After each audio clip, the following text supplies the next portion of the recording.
Class कभी आप लोग के साथ ऐसा हुआ है कि आप रोड क्रॉस करते हो और अचानक से तेज गाड़ी आपके सामने आ जाती और आप बिना सोचे समझे पीछे हट जाते? तो क्या ये पीछे हटने का फैसला आपके द्वारा लिया गया? तो अगर जवाब आपका हाँ है तो आप गलत हैं, क्योंकि ये फैसला इतने कम समय में आपने सोचा भी नहीं, लेकिन आपकी बॉडी के द्वारा एक्शन ले लिया गया। तो ये फैसला एक्चुअली में लिया किसके द्वारा गया है? तो ये फैसला आपकी बॉडी में काम करने वाला एक इनक्रेडिबल कम्युनिकेशन सिस्टम, जिसको कहते हैं नर्वस सिस्टम, ये नर्वस सिस्टम के द्वारा फैसला लिया गया। तो आज का ये वन शॉट में आज हम समझेंगे कि ह्यूमन नर्वस सिस्टम क्या होता है और ह्यूमन बॉडी को कंट्रोल एंड कोऑर्डिनेट करने के लिए ह्यूमन बॉडी के अंदर कौन कौन से सिस्टम रिस्पॉन्सिबल होते हैं। साथ ही ये भी जानेंगे कि प्लांट किस तरीके से रिस्पॉन्ड करते हैं, प्लांट को कंट्रोल एंड कोऑर्डिनेट करने के लिए कौन कौन से सिस्टम रिस्पॉन्सिबल होते हैं। तो आज का ये वन शॉट बहुत ही ज़्यादा खास होने वाला है, जहां पर हम इस चैप्टर से जुड़ी हुई सारी इंफॉर्मेशन को बिल्कुल ईजी और आसान तरीके से समझने वाले हैं। बस आपको वीडियो में लास्ट तक बने रहना है, जहां पर हम इस चैप्टर को बिल्कुल इजी तरीके से कंप्लीट करने वाले हैं। तो हेलो क्लास, मैं हूं पंकज चौरसिया, स्वागत करता हूं आपके अपने YouTube channel concept lab 9th and 10th में, जहां हर कॉन्सेप्ट को बनाते हैं इजी एंड एग्जाम रेडी। तो without waste our time let's get start. Okay class, तो शुरुआत करेंगे हम चैप्टर कंट्रोल एंड कोऑर्डिनेशन की, कंट्रोल एंड कोऑर्डिनेशन के वर्ड के साथ, कि बेसिकली कंट्रोल का मतलब क्या होता है। तो इसको समझने से पहले आपको एक छोटा सा एग्जांपल दूंगा। समझो कि आप रोड पर चल रहे हो, चलते वक्त आप कई प्रकार की एक्टिविटीज कर रहे हो, जैसे कि चलना भी एक एक्टिविटीज है, देखना भी एक एक्टिविटीज है, सुनना भी एक्टिविटीज है, प्लस अपनी बॉडी को मेंटेन करना, बॉडी को बैलेंस बनाए रखना भी क्या है, एक एक्टिविटीज है। तो कंट्रोल का बेसिकली मतलब क्या हुआ है कि बॉडीज के द्वारा या किसी लिविंग ऑर्गेनिज्म के द्वारा किसी भी एक्टिविटी को रेगुलेट करना ही क्या कहलाता है, कंट्रोल कहलाता है। क्या कहा मैंने कि लिविंग ऑर्गेनिज्म के द्वारा एक्टिविटीज को रेगुलेट करना कंट्रोल कहलाता है। समझ में आया? अब हम ये समझते हैं सर कि कोऑर्डिनेशन का मतलब क्या होता है। तो जब आप चलते हो तो चलते वक्त आप देख भी रहे हो, सुन भी रहे हो, बॉडी को बैलेंस करके रखा है, आपका हार्ट पंप भी कर रहा है, रेस्पिरेशन भी हो रहा है। तो आपको नहीं लगता कि बॉडी कई सारे ऑर्गन्स मिलजुल कर काम भी कर रहे हैं? जब आप कहीं जा रहे हो, आप किसी भी जगह पर आप जा रहे हो तो चलकर जा रहे हो, मतलब आप एक एक्टिविटीज को रेगुलेट कर रहे हो। और जब आप रेगुलेट कर रहे हो तो इस दौरान आपके कई सारे ऑर्गन्स मिलजुल कर काम भी तो कर रहे हैं। तो कोऑर्डिनेशन का मतलब होता है कि सभी ऑर्गन्स का मिलजुल कर, ऑर्गन्स का आपस में मिलजुल कर काम करना ही कोऑर्डिनेशन कहलाता है। आई होप आपको कंट्रोल एंड कोऑर्डिनेशन वर्ड का मतलब अच्छे से समझ आ गया होगा।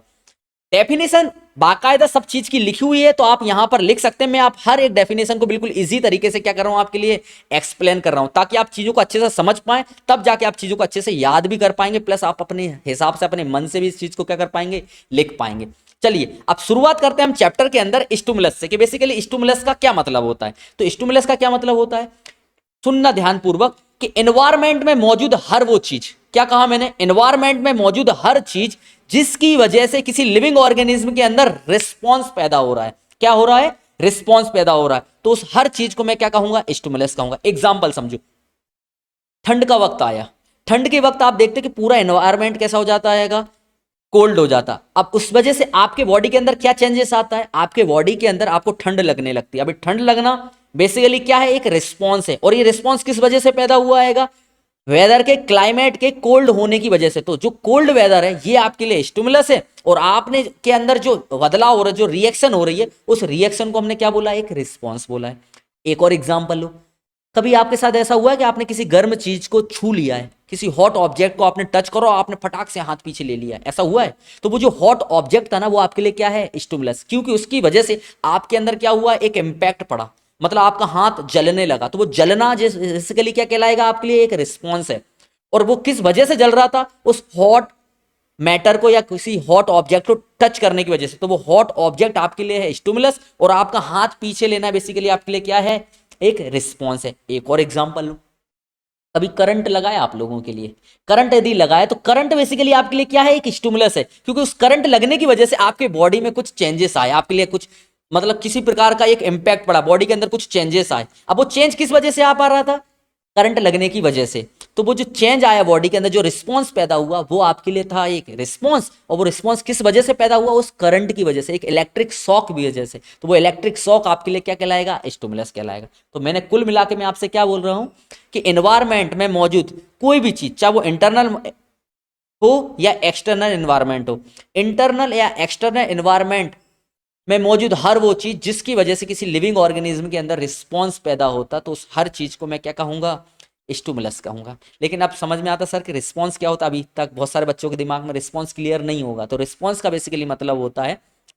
कि स्टिमुलस के अगेंस्ट जो आप रिएक्शन होती है एक लिविंग ऑर्गेनिज्म के द्वारा, स्टिमुलस के अगेंस्ट जो रिएक्शन हो रही है ना, उस रिएक्शन को ही हम क्या कहते हैं, रिस्पॉन्स कहते हैं। ये तो एक कॉमन वर्ड है जो कई बार आप लोग सुनते हैं अपने डेली लाइफ में, ठीक है। तो यहां तक हमने कंट्रोल, कोऑर्डिनेशन और स्टिमुलस के बारे में समझा। स्टिमुलस को अच्छे से समझ लेना कि एनवायरनमेंट में हर वो चीज जिसकी वजह से एक लिविंग ऑर्गेनिज्म रिस्पॉन्स कर रहा है, तो उस हर चीज को हम क्या कह रहे हैं, स्टिमुलस कह रहे हैं। एग्जाम में आ सकती है दो, मतलब 1 मार्क्स में डेफिनेशन भी आ सकती है, 2 मार्क्स में डेफिनेशन भी, तो एग्जाम्पल पूछ सकता है वो आपसे।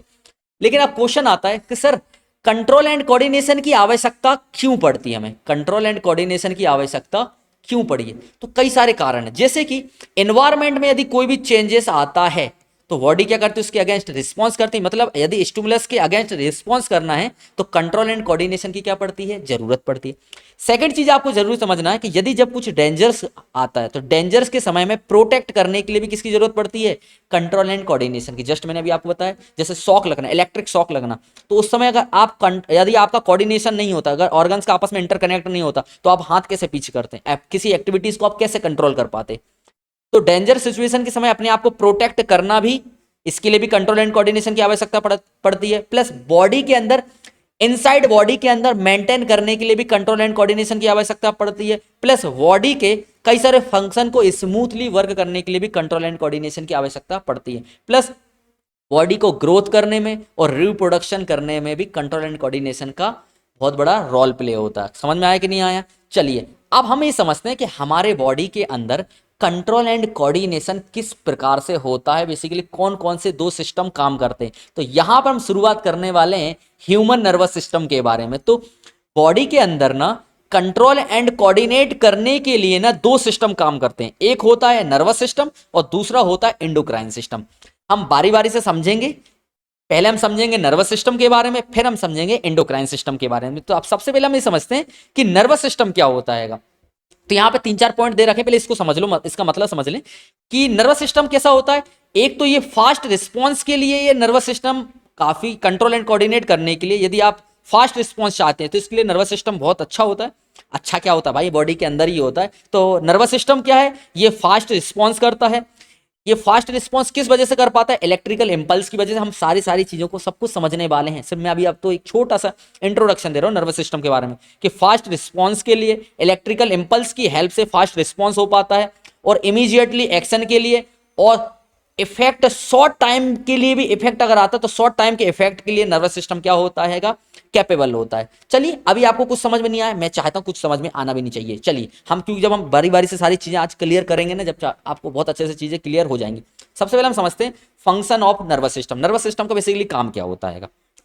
लेकिन इसको समझने से पहले आपको ये समझना पड़ेगा, देखो क्योंकि इस चैप्टर का नाम ही बेसिकली क्या हैगा, मतलब कंट्रोल एंड कोऑर्डिनेशन। और कंट्रोल एंड कोऑर्डिनेशन हम किसकी हेल्प से करते हैं, nervous system and endocrine system की वजह से। अब हम पढ़ रहे हैं किसके बारे में, नर्वस सिस्टम के बारे में। तो सबसे पहले आपको यह समझना जरूरी है कि नर्वस सिस्टम वर्ड जुड़ गया, इसके साथ क्या जुड़ा है, सिस्टम। तो सिस्टम का मतलब ये होता है जब 2-3 चीज आपस में मिलजुल कर काम कर रही होंगी तभी जनरली वो क्या है, एक सिस्टम जुड़ गया है। तो नर्वस एक सिस्टम है जिसके अंदर 3-4 ऑर्गन्स आपस में मिलजुल कर काम करते हैं। जिसमें नर्वस सिस्टम के अंदर क्या क्या पार्ट होते हैं, तो नर्वस सिस्टम के अंदर एक पार्ट होता है आपका ब्रेन, दूसरा होता है स्पाइनल कॉर्ड, और तीसरी होती है इसके अंदर पार्ट क्या होता है, नर्व्स। तो नर्वस सिस्टम बेसिकली 3 चीजों से मिलकर बना होता है। पहला ब्रेन होता है, स्पाइनल कॉर्ड होता है और नर्व होती है। अब आपको पता है ब्रेन, तो आपको पता ही है। अब ब्रेन तक इंफॉर्मेशन को पहुंचाने के लिए एक एलोंगेट एक वायर होता है। अब अभी के लिए आप ये समझें कि ये एक थिक वायर होता है जो कि रीढ़ की हड्डी के जस्ट बीचों बीच निकलता है, मतलब रीढ़ की हड्डी के बीचों बीच से पास आउट होता है। तो उस वायर को बेसिकली क्या कहा गया है, स्पाइनल कॉर्ड। और इस वायर से ना कई प्रकार के और थीन वायर निकले हुए तो होते हैं, जिनको क्या बोल रहे हैं हम, नर्व्स कह रहे हैं। क्या कह रहे हैं इनको, नर्व्स कह रहे हैं। अब आपको ये समझना जरूरी है कि सर ये यदि ब्रेन से, यदि ये नर्व से निकलती, कई सारी नर्व्स जो होती है ना ये ब्रेन से भी निकलती हैं। क्या होती हैं, कई सारी नर्व्स ब्रेन से भी निकलती है। और ब्रेन से निकलने वाली नर्व को हम बोलते हैं क्रेनियल नर्व। क्या कहते हैं इनको, क्रेनियल क्रेनियल नर्व बोलते हैं इनको, ठीक ना। लेकिन जब आपकी स्पाइनल कॉर्ड से जो नर्व निकलती है ना, तो इनको अपन बोलते हैं स्पाइनल नर्व। क्या कहते हैं इनको? स्पाइनल नर्व बोलते हैं बेसिकली, ठीक है, स्पाइनल नर्व बोलते हैं। अब आपको समझना यह है कि सर ये नर्वस सिस्टम का बेसिकली काम क्या होता है, तो आओ अब हम इसके फंक्शन पर आते हैं। देखो नर्वस सिस्टम जनरली तीन चीजों से मिलकर बना हुआ है, ब्रेन, स्पाइनल कॉर्ड और नर्व से मिलकर। ब्रेन से निकलने वाली नर्व को हम बोलते हैं क्रेनियल नर्व, और स्पाइनल कॉर्ड से निकलने वाली नर्व को हम बेसिकली क्या बोलते हैं? Spinal nerve. लेकिन अब आपको ये समझना है कि सर ये nervous system basically, nervous system का काम क्या क्या होता है। तो नर्वस सिस्टम का बेसिकली काम होता है इंफॉर्मेशन को कलेक्ट करना। अब यहीं पे एक चीज और समझना है कि सर ये इंफॉर्मेशन नर्वस सिस्टम तक आती कैसे है। तो ये जो नर्व होती है ना, इन नर्व से कनेक्टेड होते हैं आपके क्या, इन नर्व से कनेक्टेड होते हैं आपके रिसेप्टर। क्या जुड़े होते हैं इनसे? रिसेप्टर। अब ये रिसेप्टर क्या होते हैं? तो आपके बॉडी के अंदर 5 सेंसरी ऑर्गन होते हैं। कौन कौन से होते हैं? आंख, नाक, कान, टंग और स्किन। ये 5 सेंसरी ऑर्गन होते हैं जिनका काम होता है इंफॉर्मेशन को कलेक्ट करना। तो ये नर्व से अटैच होते हैं कौन से? ये 5 रिसेप्टर। जो क्योंकि हमारे पास इंफॉर्मेशन कहां से आती है? इन 5 चीजों की वजह से ही तो इंफॉर्मेशन आती है, देखकर, सुनकर और टेम्परेचर की हेल्प से, सूंघ कर या स्वाद के माध्यम से ही तो हमारे पास क्या आ रही है? इंफॉर्मेशन आ रही है। और ये सारी इंफॉर्मेशन रिसेप्टर के थ्रू नर्व में आती है, और नर्व के थ्रू ये इंफॉर्मेशन स्पाइनल कॉर्ड के थ्रू कहां पर जाती है? ब्रेन पर पहुंचती है। तो अब हमको ये समझना जरूरी है कि सर नर्वस सिस्टम का बेसिकली काम क्या होता है। तो नर्वस सिस्टम का काम होता है इंफॉर्मेशन को रिसीव करना, रिसेप्टर के थ्रू, नर्व के थ्रू, स्पाइनल कॉर्ड के थ्रू जो ब्रेन तक इंफॉर्मेशन आ रही है, तो इन्फॉर्मेशन को रिसीव करना। सेकंड, जो इन्फॉर्मेशन आई है उसको प्रोसेस करना, उसको जांच परख करना कि जो इन्फॉर्मेशन आई वो किस चीज से जुड़ी हुई है, और इस इन्फॉर्मेशन के अगेंस्ट एक कमांड जारी करना। क्या करना? एक कमांड जारी करना, और उस कमांड को बेसिकली क्या करना? भेजना, उस कमांड को भेजना। और प्लस कई सारी बॉडी एक्टिविटीज को क्या करना? कंट्रोल करना। साथ ही वॉलेंट्री और इनवॉलेंट्री एक्शन को भी मैनिपुलेट करना इस नर्वस सिस्टम का जनरली क्या होता है? काम होता है। वॉलेंट्री इनवॉलेंट्री एक्शन क्या होती है अभी हम समझेंगे चैप्टर के अंदर। आइए अब हम चैप्टर के सबसे पहले इंट्रोडक्शन कर जाते हैं। मैंने आपको वहां पर बताया था कि यदि कोई गाड़ी आपकी तरफ आती है अचानक से, और आप बिना सोचे समझे अपने आप को पीछे कर लेते, सर कैसे करा? अब आपसे पूछा था मैंने वहां पर, क्या ये फैसला आपके द्वारा लिया गया? मतलब कोई गाड़ी आपकी तरफ आती है और आप फटाक से अपने आप को पीछे कर लेते हैं क्योंकि आपको खतरा महसूस हो। अब ये खतरा कैसे पता चला? आप इंस्टेंटली, आपने उस वक्त सोचा भी नहीं होगा, इतने मिनी सेकंड में घटना घटी है कि आपने देखा और आप फटाक से पीछे हो गए। उतने समय में आपने सोच भी नहीं पाया, पर बॉडी ने एक्शन ले लिया। तो सर ये एक्शन किसके द्वारा लिया गया? ये नर्वस सिस्टम के द्वारा लिया गया। कैसे? आंखों ने इंफॉर्मेशन को देखा, आंखों ने देखा कि गाड़ी आपकी तरफ आ रही, खतरे को देख लिया, और उस इंफॉर्मेशन को नर्वस सिस्टम के थ्रू इंफॉर्मेशन कहां पर गई? मतलब स्पाइनल कॉर्ड के थ्रू इंफॉर्मेशन कहां पर गई? ब्रेन के पास में। और ब्रेन ने वो रिस्पॉन्स फटाक से जारी करा कि पीछे हट जाओ। मसल्स को एक कमांड दी कि पीछे हट जाओ, और उस दौरान ये मसल्स ने क्या ले लिया? एक रिस्पॉन्स लिया, एक एक्शन लिया, और फटाक से बॉडी क्या हो गई? पीछे हो गई। तो ये रिस्पॉन्स, ये जो एक्शन था, ये किसके द्वारा लिया गया? ब्रेन के द्वारा। क्योंकि आपने इतने, और ये जो प्रोसेस हुई ना, ये इतने नैनो सेकंड में ये प्रोसेस हो गई ना कि आप सोच भी नहीं सकते, इतनी स्पीड से। मतलब आपने देखा और आपने फटाक से क्या कर लिया? बॉडी को पीछे ले लिया। तो ये आप समझ पा रहे हो ना कि नर्वस सिस्टम कितने फास्टली, कितने स्पीड तरीके से, मतलब कितने फास्ट तरीके से ये वर्क करता है। आई होप आपको नर्वस सिस्टम के अंदर थोड़ी बहुत चीजें समझ में आ रही होंगी। तो हमने यहां तक तो समझ लिया कि नर्वस सिस्टम का काम होता है कि आने वाली इंफॉर्मेशन को रिसीव करना, उस इंफॉर्मेशन को प्रोसेस करना, फिर उसमें कमांड जारी करना, और मसल्स को कमांड देना, और कई सारी एक्टिविटीज को और कराना, जैसे कि वॉलेंट्री और इनवॉलेंट्री एक्शन को मैनिपुलेट करना। अब हम समझेंगे सर कि नर्वस सिस्टम जो होता है वो काय से मिलकर बना होता है। तो देखो नर्वस सिस्टम है, नर्वस सिस्टम 3 चीजों से मिलकर बना होता है। पहला होता है ब्रेन, दूसरा होता है स्पाइनल कॉर्ड, और तीसरा होता है नर्व्स। अब हमने समझा कि सर जो नर्व्स होती हैं, ये नर्व्स जुड़ी होती हैं किससे? रिसेप्टर से। और इस रिसेप्टर के थ्रू ही इंफॉर्मेशन नर्व के पास आती है, नर्व के थ्रू इंफॉर्मेशन स्पाइनल कॉर्ड के पास जाती है, और स्पाइनल कॉर्ड के थ्रू इंफॉर्मेशन ब्रेन तक पहुंचती है। आई होप आपको यहां तक सारी चीजें अच्छे से क्लियर हो गई होंगी। अब बारी है कहां से? आपको पता है कि जितनी भी लिविंग थिंग्स होती हैं वो सब काय से मिलकर बनी हुई हैं। तो हर एक लिविंग थिंग्स सेल से मिलकर बनी हुई। आई थिंक आप लोगों ने ये 8वीं 9वीं क्लास तक पढ़ा है। 9th क्लास के अंदर तो साइंस के अंदर एक चैप्टर भी है, फंडामेंटल यूनिट ऑफ लाइफ, जहां पर हम लोगों ने ये समझा था कि दुनिया में मौजूद हर लिविंग थिंग्स कि जो स्ट्रक्चरल और फंक्शनल जो यूनिट होती है वो क्या होती है, सेल होती है, जिसे हिंदी में हम बोलते हैं कोशिका। मतलब हर लिविंग थिंग्स बेसिकली काय से मिलकर बनी हुई है, सेल से मिलकर बनी हुई है। अब आपने वहां पर यह भी समझा था कि सेल जो होती है वो एक टाइप्स की नहीं होती, कई प्रकार की सेल होती है। तो आज हम समझेंगे सर कि ये जो नर्वस सिस्टम होता है, ये नर्वस सिस्टम बेसिकली किस सेल से मिलकर बना हुआ है। तो जिस सेल से नर्वस सिस्टम मिलकर बना हुआ है उस सेल को बेसिकली हम कहते हैं क्या, न्यूरॉन कहते हैं। क्या कहते हैं, न्यूरॉन कहते हैं। तो चलिए स्टार्ट करते हैं हम सबसे पहले न्यूरॉन के बारे में कि न्यूरॉन्स क्या होता है। तो आपको समझना पड़ेगा। तो देखो जो सेल होती है ना, ये फुलझड़ी टाइप की ये सेल दिखती है। जहां पर ये जो आपको दिख रहा है ना, ये जो दिख रहा है इतना इतना एरिया, इसको बेसिकली हम बोलते हैं सेल बॉडी। क्या कहते हैं इसको, इसको बोलते हैं सेल बॉडी। क्या कहते हैं, सेल बॉडी। अब इस सेल्स बॉडी से ना इस प्रकार के हेयर्स लाइक स्ट्रक्चर निकले हुए हैं, जिनको हम बोलते हैं क्या, डेंड्राइट। क्या कहते हैं, डेंड्राइट बोलते हैं। क्या कहते हैं इनको, डेंड्राइट बोलते हैं। ठीक है। इसके अलावा ये जो एलोंगेटेड जो पोर्शन दिख रहा है ना, इस एलोंगेटेड पोर्शन को बेसिकली क्या कहते हैं, एक्सॉन कहते हैं। क्या कहते हैं इनको, एक्सॉन कहते हैं। और एक्सॉन के बाद आपको ये जो नीचे दिख रहा है ना, ये जो ये पोर्शन दिख रहा है, इसको अपन बेसिकली बोलते हैं एक्सॉन टर्मिनल, या अपन इसको बोलते हैं नर्व एंडिंग। क्या कहते हैं इसको, नर्व एंडिंग। आई होप आपको यहां तक दिख रहा होगा, चीजें समझ में आ रही होंगी। मैंने क्या बोला, हम समझ रहे हैं न्यूरॉन्स के बारे में। न्यूरॉन्स के अंदर क्या होता है, देखो ये क्यों बता रहा हूं मैं आपको, आपके एग्जाम में हर साल लगभग मतलब टोटल बुक के अंदर लगभग 7 से 8 टाइप्स के डायग्राम दिए हुए हैं, इंपॉर्टेंट डायग्राम जो हर साल एग्जाम में आते हैं। उसमें से 8-10 डायग्राम में से एक डायग्राम ये भी है, जहां पर एग्जाम में हर साल ये पूछा जाएगा कि level draw the level diagram of the neurons. तो आपको ये डायग्राम बनाते आना चाहिए। जो कि डायग्राम कैसे बनता है, तो आपको ये देखो इस तरीके से कि ये आपकी क्या होता है, एक न्यूरॉन्स होता है। न्यूरॉन इस तरीके से आगे जाता है और इस तरीके से ये बाहर निकले थे। प्लस यहाँ पर आपके क्या होते हैं, डेंड्राइट होते हैं इस तरीके से। अब आप समझें, ये जो दिख रहा है ये होता है सेल बॉडी, ये होता है न्यूक्लियस, ये जो हेयर लाइक स्ट्रक्चर होते हैं इसको बोलते हैं डेंड्राइट, और ये जो दिख रहा है आपको ये बेसिकली क्या होती है, नर्व एंडिंग होती है। तो यहां पर समझ में आया कि ये बेसिकली क्या आपकी डेंड्राइट है, ये जो हेयर लाइक स्ट्रक्चर ये पूरा आपका सेल बॉडी है, और ये जो दिख रहा है बीच में ये न्यूक्लियस है।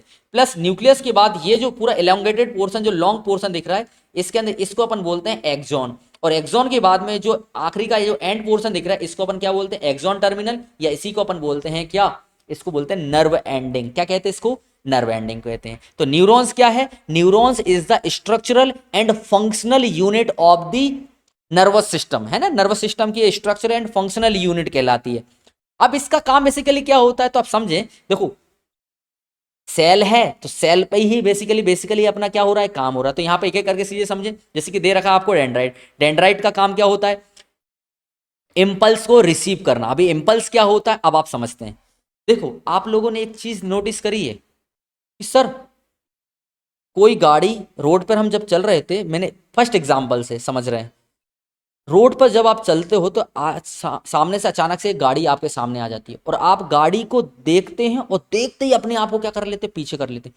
तो इतना फास्ट रिस्पॉन्स आया कैसे आपकी बॉडी के अंदर, जबकि आपको पता है कि आपको सोचने में भी इससे ज्यादा समय लग सकता है, लेकिन आपने देखो और फटाक से रिस्पॉन्स कर लिया गया, उस समय आपने सोचा भी नहीं। तो ये इतना फास्ट रिस्पॉन्स हो कैसे पाता है, तो ये हो पाता है इलेक्ट्रिकल इंपल्स की वजह से। इलेक्ट्रिकल इंपल्स का मतलब आपने देखा है कि यदि आपके घर में लाइट की बिजली मतलब लाइट जो इलेक्ट्रिकल सप्लाईमेंट होता है, तो अगर आप एक स्विच चालू करते हैं तो पूरे घर की लाइट को मतलब जलने में ना नैनो सेकंड तो बहुत ज़्यादा बोलते हैं, उससे भी कम समय लगता है। इतने कम समय में पूरे घर में लाइट क्या हो जाती है, फैल जाती है, डिस्ट्रीब्यूट हो जाती है। सिमिलरली हमारी सेल के अंदर जो इंफॉर्मेशन होती है ना, वो इलेक्ट्रिकल सिग्नल की हेल्प से ट्रांसफर होती है, जिस वजह से जो बॉडी होती है ना वो बहुत फास्ट रिस्पॉन्स करती है। और इस इलेक्ट्रिकल सिग्नल को हम क्या बोलते हैं, इलेक्ट्रिकल इंपल्स। तो आपको दिमाग में आना चाहिए कि हमारे बॉडी में जो भी इंफॉर्मेशन आती है, स्टिमुलस के अगेंस्ट जो भी रिस्पॉन्स करते हैं, जो भी रिस्पॉन्स आ रहा है, वो रिस्पॉन्स नैनो सेकंड से भी कम समय में आ जाता और चला जाता है। तो ये रिस्पॉन्स किस वजह से पॉसिबल हो पा रहा है, इतना कम समय फास्ट तरीके से हो पा रहा है, वो इलेक्ट्रिकल इंपल्स की वजह से हो रहा है। तो आपके बॉडी में जो भी इंफॉर्मेशन आती है वो किस फॉर्म में आती है, रिसीव होती है इलेक्ट्रिकल इंपल्स के फॉर्म में। और फिर ये इलेक्ट्रिकल इंपल्स सबसे पहले कहां आती है, डेंड्राइट पर आती है। डेंड्राइट के थ्रू ये इंफॉर्मेशन कहां जाती है, सेल बॉडी में जाती है, सेल बॉडी के थ्रू वो एक्सॉन में जाती है, और एक्सॉन के थ्रू फिर नर्व एंडिंग में जाती है। अब आपको ये चीज समझना जरूरी है कि सर जब एक सेल होती है, जैसे ये सेल है, तो ये जो एक सेल होती है ना, वो आगे भी दूसरी सेल से जुड़ी होगी। तो दूसरी सेल किस तरीके से जुड़ी होगी, तो देखो ऐसी जुड़ी होती है, इस तरीके से। ये सेल जुड़ी हैगी, ऐसे है ना। अब इस सेल का जो डेंड्राइट होगा ना, वो दूसरे सेल के नर्व एंडिंग के साथ में क्या होगा, जुड़ा होगा। लेकिन ये पूरे तरीके से जुड़ा नहीं होता, बीच में एक छोटी सी गैप होती है, उस गैप को अपन बोलते हैं साइनेप्स के बोलते हैं। क्या कहते हैं इसको, साइनेप्स कहते हैं। और ये गैप क्या होती है इसके बारे में अभी समझने वाले हैं, सिर्फ अभी तो मैं डायग्राम को एक्सप्लेन कर रहा हूं आपको। तो सबसे पहले आपको समझना है कि जो डेंड्राइट होता है, ये हेयर लाइक स्ट्रक्चर जो होता है डेंड्राइट होता है, जिसका काम होता है रिसीव नर्व इंपल्स, इंफॉर्मेशन को रिसीव करना, ठीक है, और फिर उस इंफॉर्मेशन को कैरी करके किस तरफ, सेल बॉडी की तरफ उसको भेजना। सेकंड होता है सेल बॉडी। सेल बॉडी का काम क्या होता है, तो ये बेसिकली इसके अंदर न्यूक्लियस मौजूद होता है और ये कंट्रोल करता है न्यूरॉन्स की ऑल एक्टिविटीज को, है ना। और इन्फॉर्मेशन, जो भी इन्फॉर्मेशन आती है डेंड्राइट के थ्रू, उस इन्फॉर्मेशन को कहाँ आगे पास आउट करता है, कहाँ पर, एक्सोन के पास इन्फॉर्मेशन को पास आउट करता है। अब ये जो लॉन्ग फाइबर दिख रहा है आपको, ये जो पूरा लॉन्ग फाइबर दिख रहा है ना, ये जो लॉन्ग फाइबर दिख रहा है आपको, इस लॉन्ग फाइबर को ही हम क्या बोल रहे हैं, एक्सोन बोल रहे हैं, जिसका काम होता है carry impulse away from the cell body, cell body से नर्व एंडिंग तक इस इंफॉर्मेशन को क्या करना, भेजना। और नर्व एंडिंग बेसिकली क्या होता है, pass impulse to the another neuron muscles and gland. और इस नर्व एंडिंग का काम होता है जो भी इंफॉर्मेशन आई है उस इंफॉर्मेशन को आगे दूसरी सेल में पास आउट करना। और ये इंफॉर्मेशन इतनी स्मूथली और इतनी फास्ट तरीके से पास आउट होती ना कि पलक झपकते आप देखते नहीं कि रिस्पॉन्स ले लेते। तो आप सोचो कि इलेक्ट्रिकल सिग्नल्स कितनी स्पीड से पास हो रहा होगा through the nerve, through the neurons, ठीक ना। चलिए अब हम समझते हैं साइनेप्स के बारे में कि बेसिकली साइनेप्स क्या होता है। तो अभी हमने बताया आपको कि दो सेल के बीच में, दो सेल के बीच में जो दो सेल के बीच में जो आपस में इंटरकनेक्टेड होते हैं, वो किसके थ्रू कनेक्टेड होते हैं, वो कनेक्टेड होते हैं बेसिकली डेंड्राइड और नर्व एंडिंग की वजह से। तो मान लो कि ये नर्व एंडिंग है और ये डेंड्राइड है, तो ये डेंड्राइड और नर्व एंडिंग के बीच में ये आपस में कनेक्ट हो गए। जब ये जुड़े होंगे ना, तो इनके बीच में एक छोटी सी गैप होती है, इस टिनी गैप को ही क्या कहा गया है, साइनेप्स होता है। अब ये सारी गैप क्यों होती है कि, तो सबसे पहले समझे कि synapse is the टिनी gap between two neurons, दो न्यूरॉन्स के बीच की जो छोटी गैप होती है उस गैप को ही हम साइनेप्स कहते हैं। इस साइनेप्स का काम क्या होता है, आपकी इंफॉर्मेशन जो आ रही है वो किसके थ्रू आ रही है, इलेक्ट्रिकल इंपल्स के फॉर्म में आ रही है। वो इंफॉर्मेशन कहाँ से आ रही है, डेंड्राइट से आ रही है, सेल बॉडी, सेल बॉडी से आती है एक्सोन, एक्सोन के थ्रू आती है नर्व एंडिंग में, नर्व एंडिंग के बाद में वो इंफॉर्मेशन दूसरी सेल में पास होती है। लेकिन इस समय जो साइनेप्स होते हैं, जो कि एक छोटी सी गैप होती है ना, इस गैप में जो इलेक्ट्रिकल सिग्नल है ना, ये कन्वर्ट होता है न्यूरोप्लास्ट में। कहाँ पर क्या होता है, न्यूरोट्रांसमीटर्स में। क्या बोलते हैं इनको, न्यूरोट्रांसमीटर्स। मतलब ये जो इलेक्ट्रिकल सिग्नल जो आपके पास आया ना, ये इलेक्ट्रिकल सिग्नल्स काय में कन्वर्ट हो जाता है, केमिकल्स में कन्वर्ट हो जाता है। फिर ये केमिकल्स जो होता है ना, आगे जाता है दूसरी सेल पर, और दूसरी सेल में वापस से इलेक्ट्रिकल मतलब ये केमिकल जो होता है, जिसको हम क्या बोल रहे हैं, न्यूरोट्रांसमीटर, ये न्यूरोट्रांसमीटर्स वापस काय में कन्वर्ट हो जाते हैं, इलेक्ट्रिकल सिग्नल में कन्वर्ट हो जाते हैं। तो कुल मिलाकर मैं आपसे ये कहना चाह रहा हूं कि साइनेप्स क्या है, दो सेल के बीच में आपस में जुड़ी हुई है जो दो सेल, उनके बीच में एक छोटी सी टिनी गैप होती है, उस टिनी गैप को हम साइनेप्स कहते हैं। इसका काम क्या होता है, इलेक्ट्रिकल सिग्नल्स को केमिकल्स में कन्वर्ट करना, जिसको हम कहते हैं न्यूरोट्रांसमीटर्स। तो इलेक्ट्रिकल सिग्नल को न्यूरोट्रांसमीटर्स में कन्वर्ट करना, फिर आगे वो न्यूरोट्रांसमीटर्स दूसरे सिग्नल के डेंड्राइट पर जाएगा और वो न्यूरोट्रांसमीटर काय में कन्वर्ट हो जाएगा, अगेन इलेक्ट्रिकल इंपल्स में कन्वर्ट हो जाएगा। और ये बार बार हर एक सेल से दूसरे सेल में वापस ये इलेक्ट्रिकल इंपल्स से न्यूरोट्रांसमीटर, फिर न्यूरोट्रांसमीटर से वापस इलेक्ट्रिकल इंपल्स में कन्वर्ट होता है। और ये प्रोसेस बहुत स्पीड से, बहुत फास्ट तरीके से एक सेल से दूसरे सेल में होती चली जाती। तो साइनेप्स आपको समझ में आ गया है कि दो न्यूरॉन्स के बीच की जो टिनी गैप होती है उसको हम बोलते हैं साइनेप्स, और गैप के अंदर इलेक्ट्रिकल इंपल्स काय में कन्वर्ट होता है, केमिकल में कन्वर्ट होता है, और इस केमिकल का नाम क्या होता है, न्यूरोट्रांसमीटर। क्लियर हुआ आपको। चलिए अब हम समझते हैं रिसेप्टर के बारे में। तो रिसेप्टर के बारे में तो हमने सुना, समझाइएगा कि सर जो हमारा नर्वस सिस्टम होता है, नर्वस सिस्टम बेसिकली तीन चीजों से मिलकर बना होता है, ब्रेन, स्पाइनल कॉर्ड और नर्व से। अब नर्व आपस में कहां से जुड़ी होती है, तो नर्व कनेक्टेड होती हैं आपके 5 रिसेप्टर से, 5 सेंसरी ऑर्गन से। और 5 सेंसरी ऑर्गन का काम क्या होता है, इंफॉर्मेशन को कलेक्ट करना है, एनवायरमेंट में जो स्टिमुलाई है, स्टिमुलस से इंफॉर्मेशन को कलेक्ट करना। अब आपको पता है 5 रिसेप्टर कौन कौन से होते हैं, तो एक होती है आई। अब आई को बेसिकली हम कौन सा रिसेप्टर बोलते हैं, तो ये बेसिकली होता है फोटो रिसेप्टर। क्या होता है, लिख लेना मैं जो बोल रहा हूं क्योंकि यहां लिखा नहीं है, फोटो रिसेप्टर क्या होता है, ये फोटो रिसेप्टर होता है। सेकंड होता है ईयर। ईयर बेसिकली ये हमारा क्या होता है, साउंड रिसेप्टर होता है। ये बेसिकली क्या होता है, ये स्मेल, इसको बोलते हैं ऑल फैक्टरी रिसेप्टर। क्या बोलते हैं इसको? All factory receptor. इसके बाद होता है टंग। टंग को बेसिकली क्या बोलते हैं? तो इसको बोलते हैं गैस्टेटरी रिसेप्टर। क्या बोलते हैं इसको? गैस्टेटरी रिसेप्टर। और इसके बाद स्किन को बोलते हैं थर्मो रिसेप्टर। क्या बोलते हैं इसको? थर्मो रिसेप्टर बोलते हैं इसको, है ना। अब इनका काम क्या होता है? तो आपको पता है स्किन का काम होता है टेम्परेचर को ऑब्जर्व करना। टंग का काम क्या होता है? गैस्ट्रेटरी रिसेप्टर इसलिए बोल रहे क्योंकि इसका काम है टेस्ट से जुड़ी इंफॉर्मेशन को कलेक्ट करना। नोज का काम होता है स्मेल को, है ना। और इसके बाद साउंड कानों से हम क्या लेते हैं? साउंड सुनते हैं। और आई का काम क्या होता है? लाइट को ऑब्जर्व करना, है ना। तो ये बेसिकली 5 रिसेप्टर, और इन्हीं रिसेप्टर के थ्रू बेसिकली इंफॉर्मेशन नर्व तक आती है, और नर्व के थ्रू इन्फॉर्मेशन स्पाइनल कॉर्ड में जाती है, और स्पाइनल कॉर्ड के थ्रू ब्रेन तक जाती है, और वहां पर आपका क्या होता है? कमांड जारी होता है। तो आई होप आपको यहां तक सारी चीजें क्लियर हो गई हो। चलिए अब बढ़ते हैं हम नेक्स्ट टॉपिक की तरफ। ओके क्लास, तो अब हम समझेंगे नर्व इंपल्स के बारे में कि नर्व इंपल्स होती क्या है। तो इसके बारे में ऑलरेडी हम पढ़ चुके हैं कि नर्वस सिस्टम के अंदर जो इन्फॉर्मेशन होती है किसके फॉर्म में ट्रेवल करती है? In the form of nerve impulse, है ना, जिसको हम इलेक्ट्रिकल इंपल्स के नाम से भी जानते हैं। तो नर्वस सिस्टम के अंदर रिस्पॉन्स इतनी स्पीड से क्यों हो पाता है? क्योंकि इंफॉर्मेशन जो होती है वो नर्व इंपल्स के फॉर्म में ट्रेवल करती है। अब इसकी कैरेक्टरिस्टिक्स क्या होती है? तो इसकी कैरेक्टरिस्टिक्स ये होती है, तो इसकी ये एक्चुअली में ये पहली बात तो फास्ट ट्रेवल करते हैं। नर्व इंपल्स जो होती है वो फास्ट ट्रेवल करती हैं, और ये इंफॉर्मेशन को क्या करती है? कैरी करती है। कहाँ से कहाँ करती है? तो ये कैरी करती है फ्रॉम रिसेप्टर टू ब्रेन, और फिर ब्रेन टू मसल्स। ये इंफॉर्मेशन को लेकर जाती है और लेकर आती हैं। और बात करते हैं इसके बारे में, तो ये क्विक रिस्पॉन्स करने में क्या होती है? रिस्पॉन्सिबल होती है।